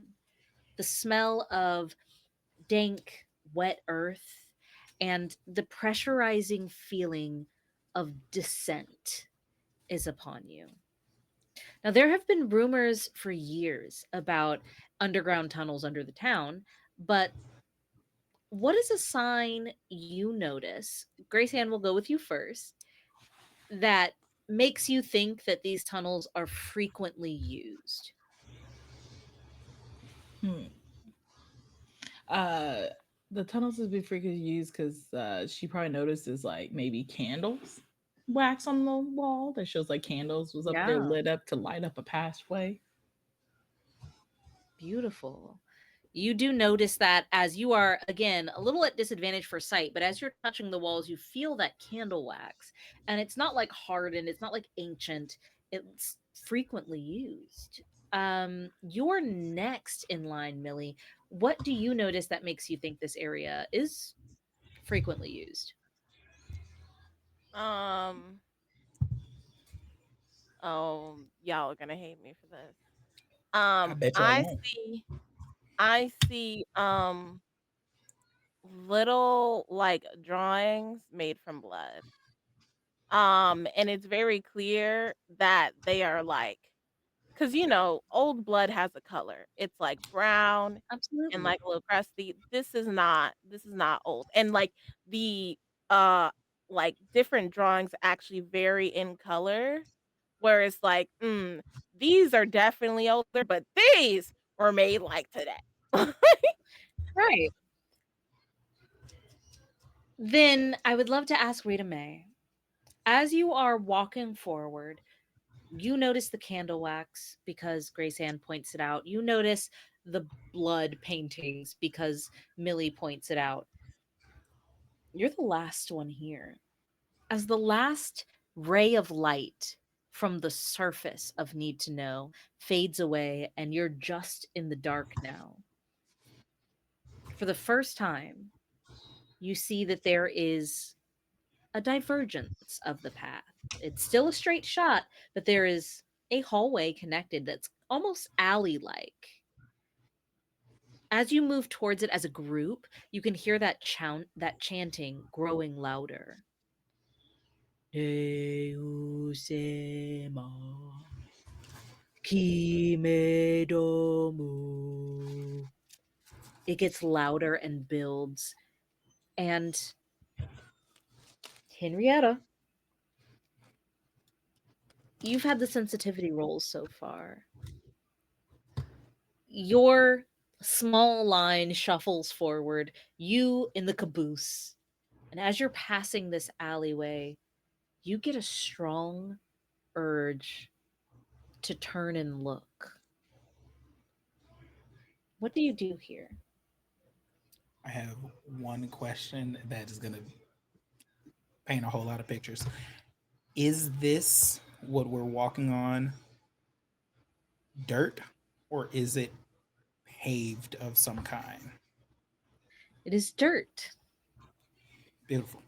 Um, so as Rita's walking, she kind of falters a little bit because it's like just stepping into like a little bit of a groove. She's like, "God damn." Yeah, And then she goes to take off her heels because again, walking in heels is her thing. But she's not trying to break them. These are Louboutins. We can't fuck these up. Um, period. but while she's down there, she sees like what we're walking forward, but there are fresh tracks that are heading back. And because of those fresh tracks, she does turn to look. What are you afraid will happen? Or what are you afraid you will see? Either or. My As you ex turn husband, to look down this dark hallway. allegedly, he got lost down. Like one of my ex husbands, allegedly, Frinkwood did these tunnels and like he ran through this. I don't want to see that man. This is a night move. So I'll say that if you fail this roll, you will see your ex husband Mm. and he will Hopefully, he's attack. alive.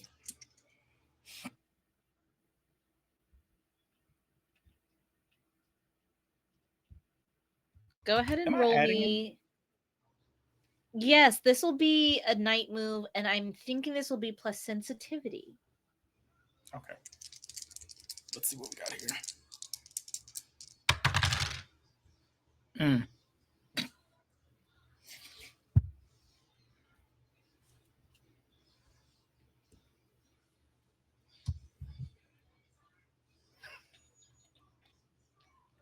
What do we have? That Oh, was a 4. that was a 4.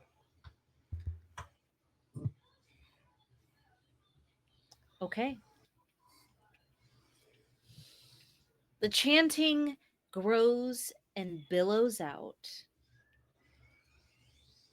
You are following behind your two most trusted best friends, and you feel an almost familiar hand slip behind your upper arm.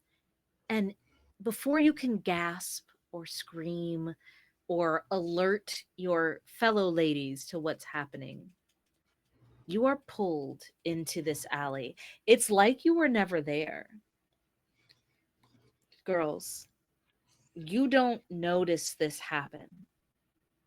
You continue on without Rita May. You toe time and hussies.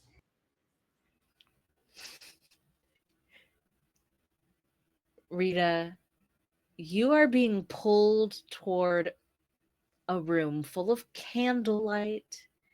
And as you round the corner, you see a large circle of over a dozen robed figures, hoods up, that turn to you chanting, knives in hand, as Oh, their pure porcelain masks turn to look at you. Frida, would you like to use a crown of the queen in this moment? give me 2 seconds. I'm so sorry. And just so the chat knows, the crown moves are to help you avoid certain death. You can say that you are narratively putting on a crown. You mark any one of those things that you wish. There are different options for flashbacks that will give us better insight into your character. And at some point before the end of the narrative, you must have that flashback in order to jump back to the point of diverging timelines where you fucked up. Uh, would you like to do that in this moment? Absolutely, I would. 100%.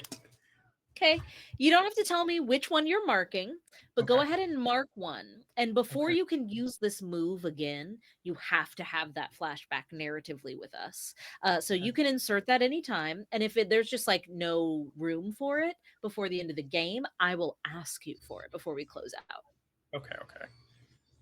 So, Rita, you are turned around this corner by, now that you can see the candlelight, your ex husband, whose skin has fallen and peeled away, and whose jaw hangs slightly loose and unhinged, his hands half skeletal, half fleshy around your arm as he pulls you relentlessly towards this group, this cult, this coven, this murder of crows who lunge forward, exposing your intestines with one fell swoop of the knife. And as you look down to see your intestines falling out of you, you're right back in the passageway, one hand on Millie's shoulder, and there is an odd, familiar pull, an urge to look to your left. What do you do? I am gripping on to Millie, white knuckled, and I have closed my eyes, and I am just all you just hear is like, oh Father God, and just starts praying the most intense prayers, um, and like as we're like walking past this, and it just feels like she kind of like grabs onto herself just to make sure she's all here, and and then she like touches her necklace, um, which for many of folk, um, they don't really see this because technically they are of failed marriages, but Rita keeps all of the other three rings from her marriages, and she thinks back to good old Theotis, and the like one of the like the first memories that they had was just like them being younger and like at like a carnival because he was her first love, and he bought her like cotton candy and everything, and then like it was just the sweetest moment. And like as she's walking, she sort of a tear falls and she misses him and genuinely hopes that whatever that feeling was just a bad dream and that he is somewhere in a better place. Absolutely. You have that flashback. You can now use Crown of the Queen again if you need it as Grace Ann. You feel your fingers touch a door. You've made it to the end of the passage. I think I found a door. Sorry, my heater. I ain't touching Uh-huh. shit else. Okay, Grace Ann. What? It's all right. Here. Open the Uh, door, baby. by the way, I still have the lamp with me. I just want to make that clear. The I lamp was with the hoping. crack, I absolutely have that. I Just was in not. case. Just in case. I'm gonna open the door right Yeah, now. go ahead and Do open the you? door. We got your back. Okay. You open the Mhm. door I got my thing up just in case. and yeah, you open the door and light floods in. Late Ah, afternoon light in an office. Off in the distance, you can hear the low, intimate murmurs of conversation.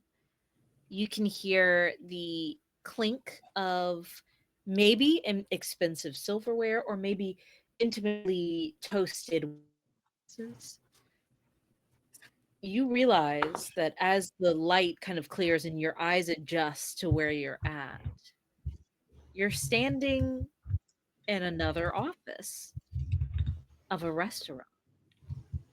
And if you've taken a straight shot, you know that you are in the secret ingredient. I'm looking through the drawers for evidence. Millie pushes Grace Ann out the way. ah. Opens up and is like, Now this don't make no sense. Where's Rita? Right I'm here. I'm, I'm right here. Oh, okay. Open you your were, eyes. you were My gripping eyes my are arm. open. Rita, you good? You were gripping my shoulder real hard back there. You. I was just thinking about Theo. I don't know what it was about down here. It just. Yeah, well, you know, tighten up. It's okay. Theo's in a better place now, or he isn't, and he's rotting away forever. Oh, Either oh, way, did we're you gonna. tell me to tighten up? So nice. I Give will me a start. metal move, Millie, plus your reason, if you will. Tighten up. I would Tighten also up. like some metal, please. Yeah, give me a metal roll. Lady, Anyone I who's want you to doing know. some rummaging, give me a metal roll plus reason I got if you're looking a 10. around. Okay. A 10 for Okay. I Millie. want you to know. You talk about some tighten up. Another me died somewhere else. Okay. Crazy. We don't know that. We don't know that, Rita. We don't know anything. Rita also got a 10. I got Okay, a good two old tens. 6. What'd you get, Grayson? Oh, buddy, boy, yeehaw. Would you like to re-roll that? You haven't used your last advantage. Yeah. Go for it. 8. Okay, so we have a mixed success and 2 total successes. So, Millie, what you find is odd because you're going through the drawers. There is a bunch of printed reviews, critics, Yelp reviews, like not just professional ones, also amateur ones, and they are stacked and they are all panning need to know. These reviews are not being kind to need to know. That's what you find. That's a capital C clue. Um, Interesting. Rita May, you find a capital C clue as well. which is a letter, notarized, super official, from Cindy Collins to Chef Sue, offering to buy Need to Know. And it is safety clipped to the rejection letter that she got in return from Chef Sue. Capital C clue. You have a couple of letters of an attempted takeover slash buyout of Need to Know, which was rejected by Chef Sue. And lovely Grace Ann, you got a mixed success.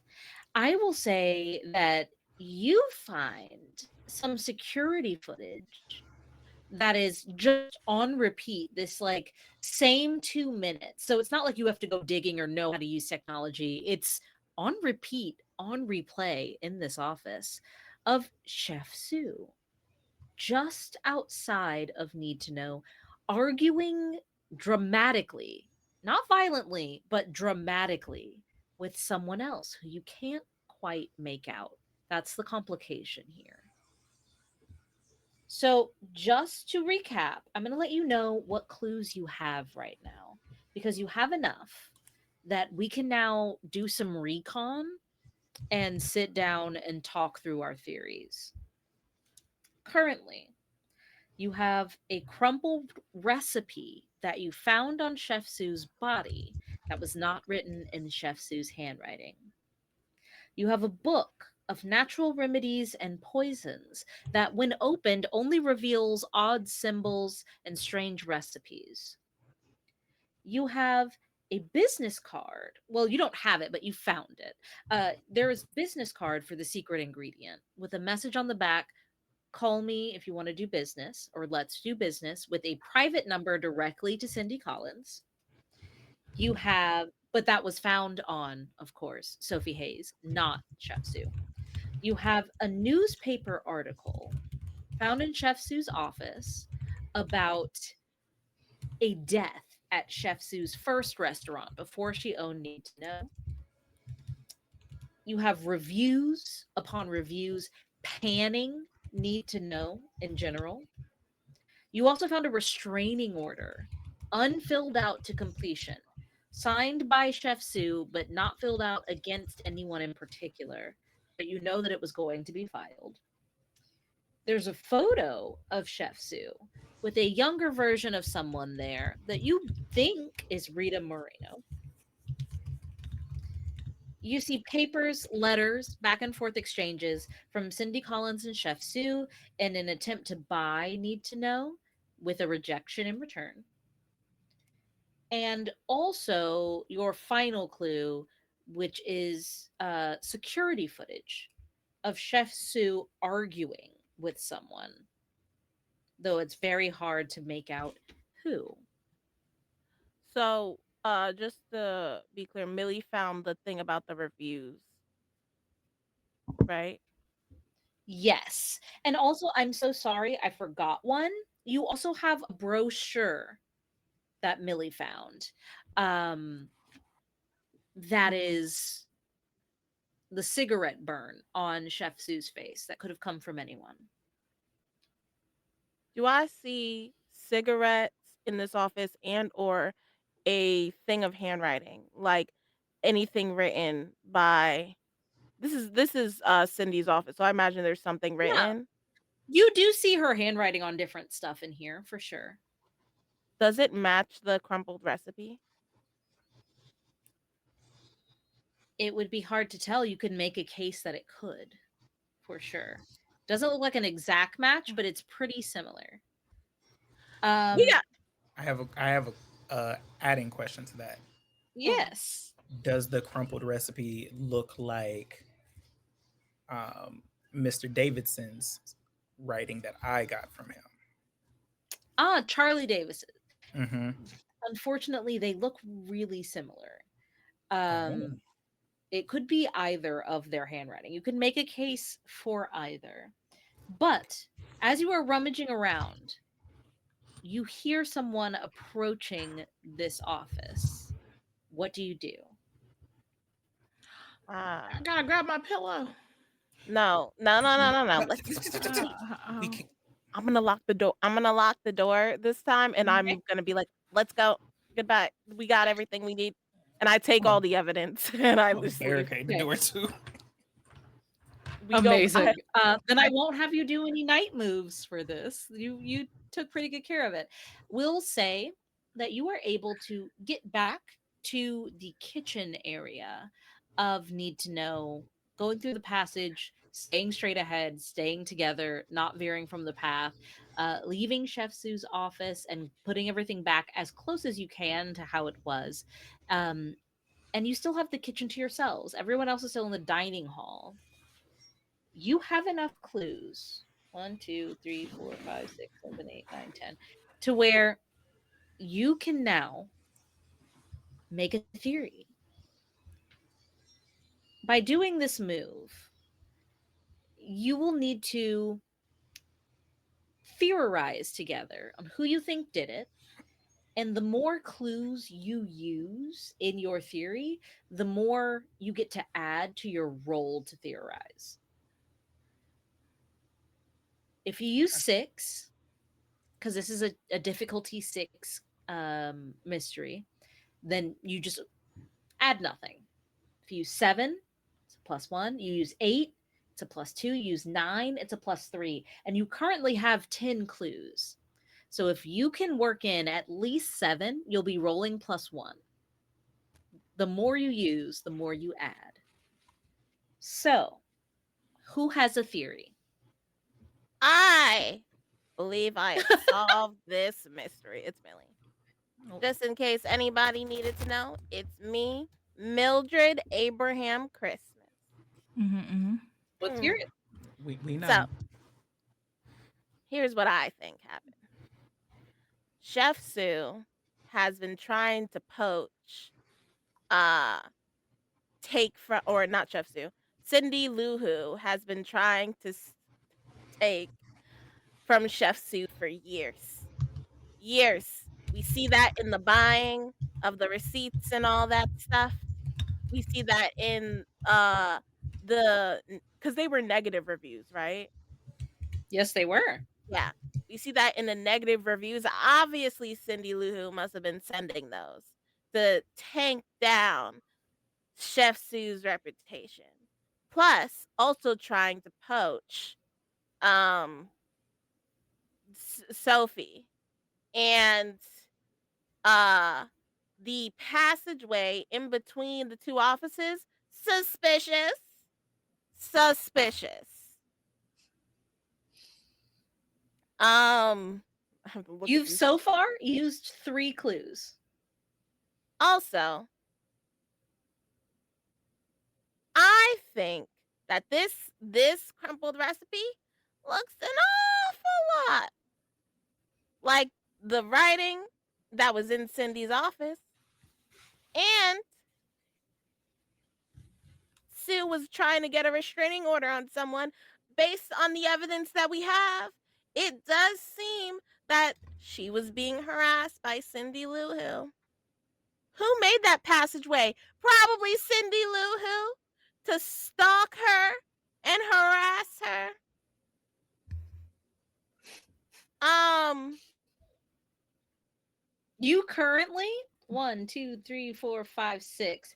You currently have 6. So you have just a flat roll right now.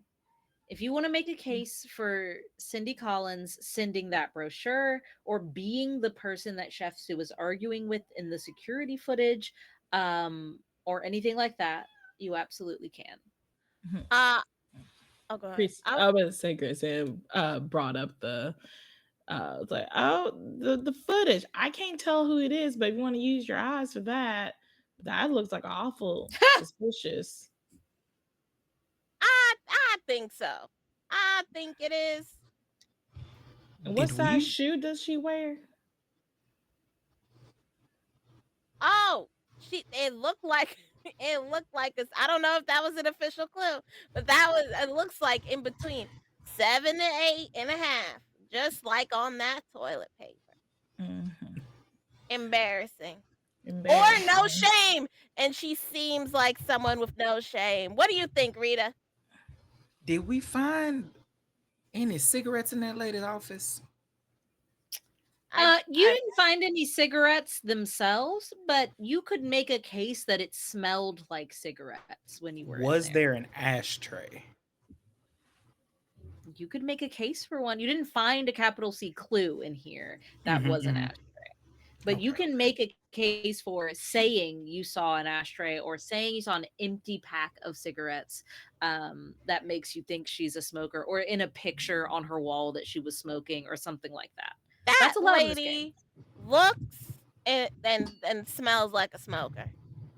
Well, I had not so pleasant conversation with her, Mm, and if I do say so myself, it sounds like she has smoked cigarettes for a long, long time. mm, Well done. mhm. Well done. Mm. See, so So I currently, one, two, three, four, five, six, seven, eight. You have 8 clues used, including the brochure with the cigarette burn, because she sounds like a smoker, a crumpled recipe that looks to be in her handwriting, the business card for the secret ingredient that did have her private number on it, a newspaper article detailing a death at Chef Sue's last restaurant, as well as reviews panning Need to Know and the attempt to buy Need to Know. There's a restraining order against someone that could be her, as well as security footage of maybe her arguing with Chef Sue the day of the murder. Is there it's a her. name? Is there a Okay. name on the death article? Yeah. Well, Does it what is it? happen to fit the last name of Miss Ma'am over here? Does not. It fits a Moreno. Oh, what? Rita Moreno. Oh, Wait, I now, have a question. now, How wait a old minute. Yeah. is Cindy Lou Who? Cindy is in her 30s. Chef Sue was in her 40s. And Rita is in her early 20s. Hmm. I think You think they're in cahoots? Moreno is possibly in cahoots unintentionally, but I think that she was an in, some sort of in to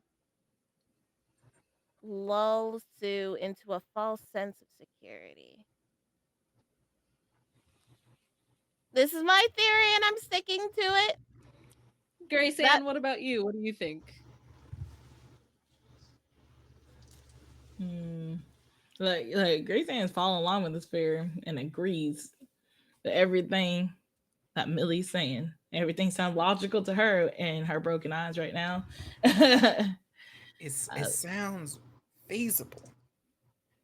but So it's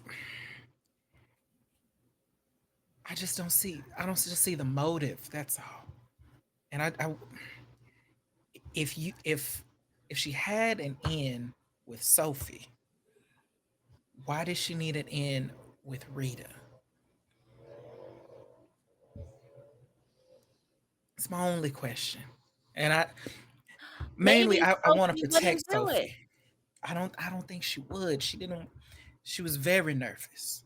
I think that Sophie, whatever Sophie was put up to, Sophie didn't do it, I but think maybe Rito Sophie, did. And Sophie if was trying to be the fall guy. They set up Sophie to be the fall guy. Yeah. Grace, you're a when you genius. You say all Thank you. you all begin to look for a reason. You all begin to look for a way to bolster your theory. You have a gut feeling. You know Cindy Collins is involved, and you know that Rita Moreno is connected. And it feels like Sophie Hayes is the fall guy, the scapegoat, the easy culprit. You do some reading. You sit down and you actually start to look here.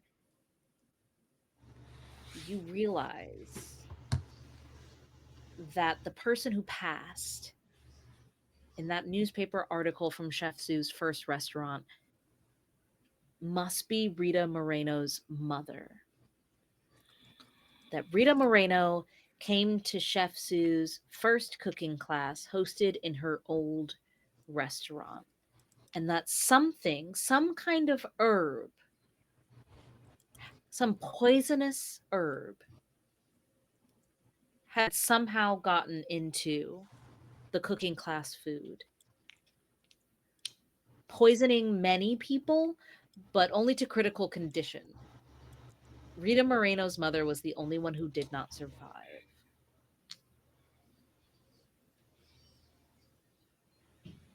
What do we think?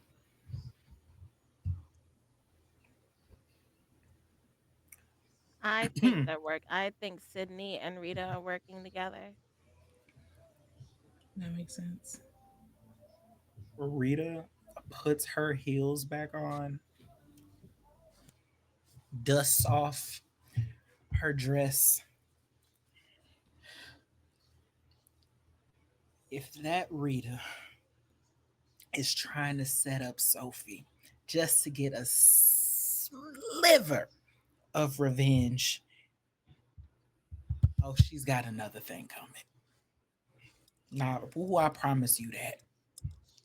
I believe they both did it. I believe that Rita was in on it and Cindy did too. I agree. And Sophie's supposed to be the fall person. How dare they hurt her? How do I roll? You have What a do I? very good theory.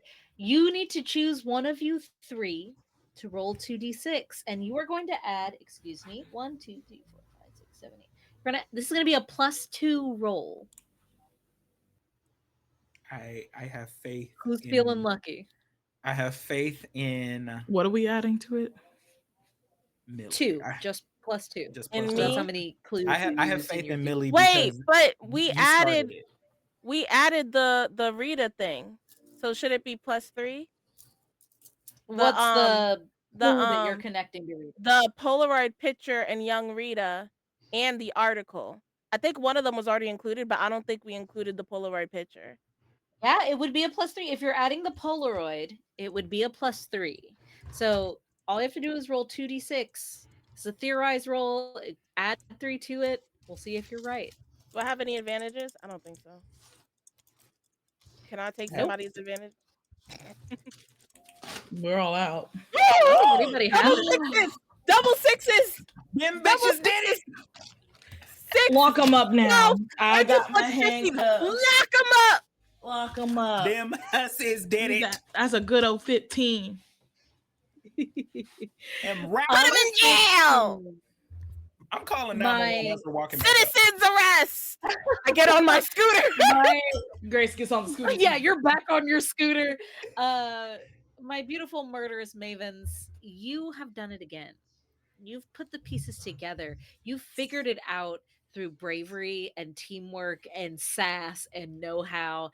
And as you are leaving this kitchen area, you see Sophie unlocking the front doors to let in Sheriff Bradford, who comes in and looks at you ladies and goes, I'm sorry, ladies. I heard there was a murder needs a looking. Show me where the body is. I'll take a look. Was probably a suicide. It's usually a suicide. It's fine. It wasn't. Just It wasn't. We solved it Oh? already. Yeah, Do we you want your solved it already. suspect? yeah. Well, yeah. Go on. Or Tell me what you got. Is Oh. is Rita in the room? Has she come back? Is she crying? You do see that she's looking for her bag, like looking under tables and moving chairs back. She's back in the dining hall. Hmm.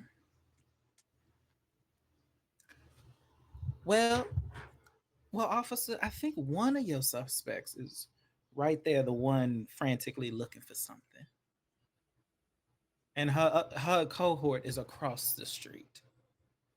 Mm-hmm. Cindy Lou Who. That's her name, right? Cindy Lou Who. The lady who hates brunch, apparently. Well, let's hold on now. Let's hold on. Let's see what we got here. Uh-huh. Hey, you looking for stuff? You're under arrest because these ladies said you did a murder. And And you we're see never that her wrong. eyes go wide, and she goes, I would, and she bolts. Where- She tries to shove her way past you in order. Here's the thing. Bree, would you like to use your Maven move? Yes, I would like to use my Maven move. Grace is still on the back of it. It's like, yeah. I'm gonna reach into my purse and pull out my crochet yarn, and I'm gonna create a lasso, and I'm just gonna rev my scooter at tight on hot top gear and drive around this woman in a circle, wrapping her up in a little loop-de-loop and pull, and tying Now, her to my scooter. as you're doing this, you're looping her up good. It's starting from the bottom of her leg. She's pinned to herself. I would love if Rita Mae could start spitting facts, slapping evidence on the table, telling us how we know that she is involved right now in this moment as she is barred from escape. Oh, I'm so sorry, Rita. Give me 2 seconds. She like scurries back. Were you looking for this? And brings back her bag. I think this might. Oh, or was it this? The photo. It- Is this? I thought you said you didn't know her at all. Give me that! And You she can can't have it. move. I'll give you your bag She back. has no arms to grab it with. Yeah. I would just want to know why would you lie to me, Loretta? And also, I am my condolences for your mother. I understand how you feel, but I don't think revenge in this manner is the way to go. And if you could You don't also know just anything. You don't know what it's like. You don't know what she's done. You don't. And as she's crashing out, effectively, the yarn wraps up around the mouth on the final loop around. And Sheriff Bradford puts a hand on his hip and goes, "Well, seems like she did the murder. You well, said across the street there's a second murder." uh-huh. Um, Miss Sophie, my darling, um, if you don't mind, could you take us over to Miss Cindy, please? Oh yeah, of course. Of course. And she does lead the way. You can see that there is a parade of interested classmates and the scooter. Grace Ann, your sweet little toffee pokes his head out of your sweater pocket. Who's been there the whole time?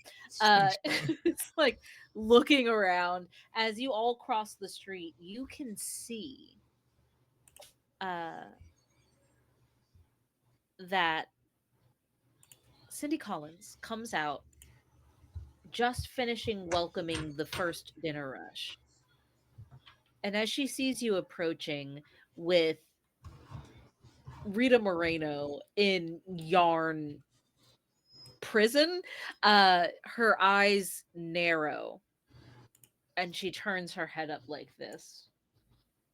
As Bradford starts asking her questions, and even you start showing evidence, she never speaks a word.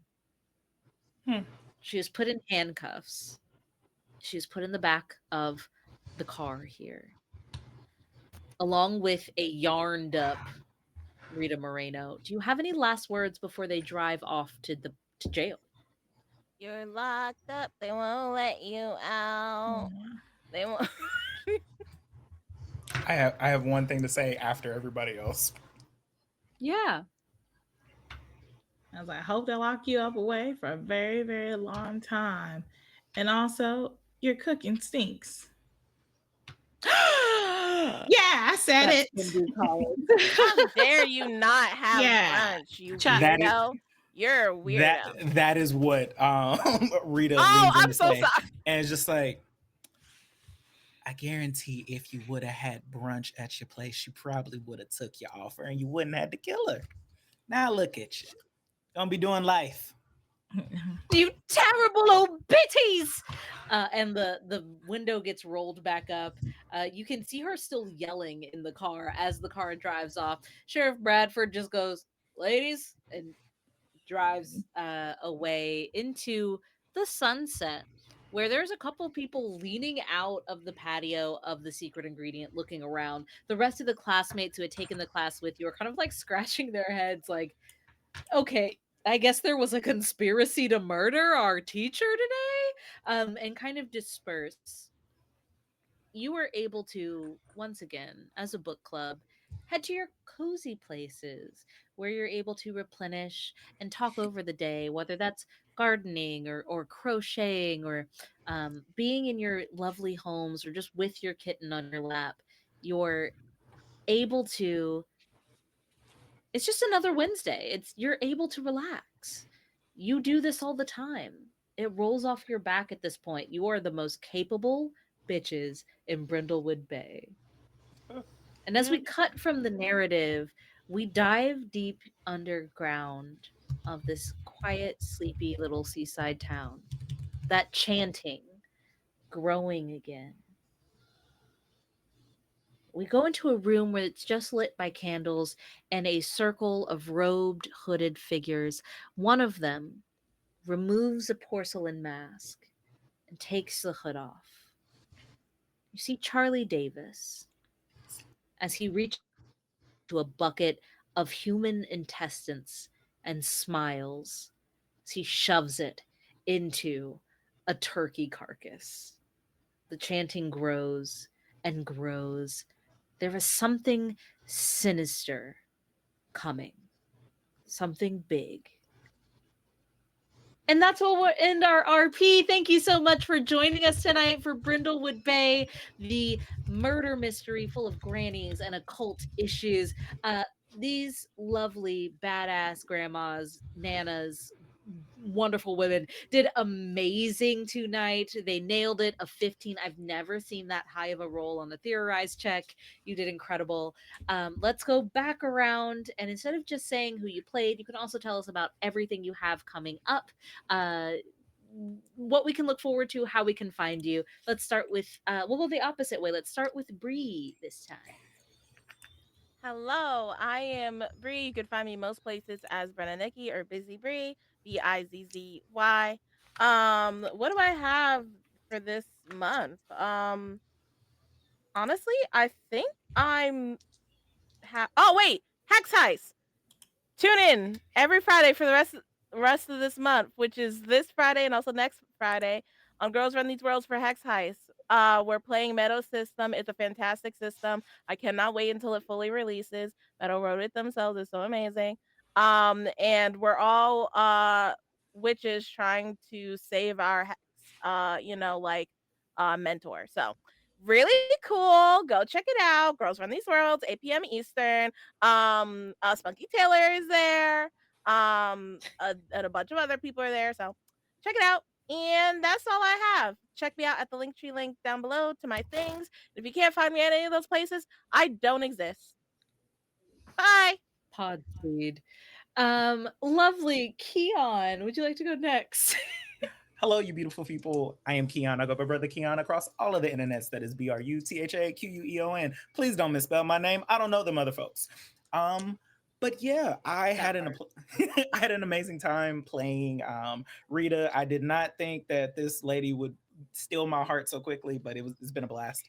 But if you've enjoyed any of my shenanigans here, you can catch me over on Batty Bards as the DM in my wonderful world of World Replica, where I get to fuck with people and terrorize them in a virtual landscape. It's great.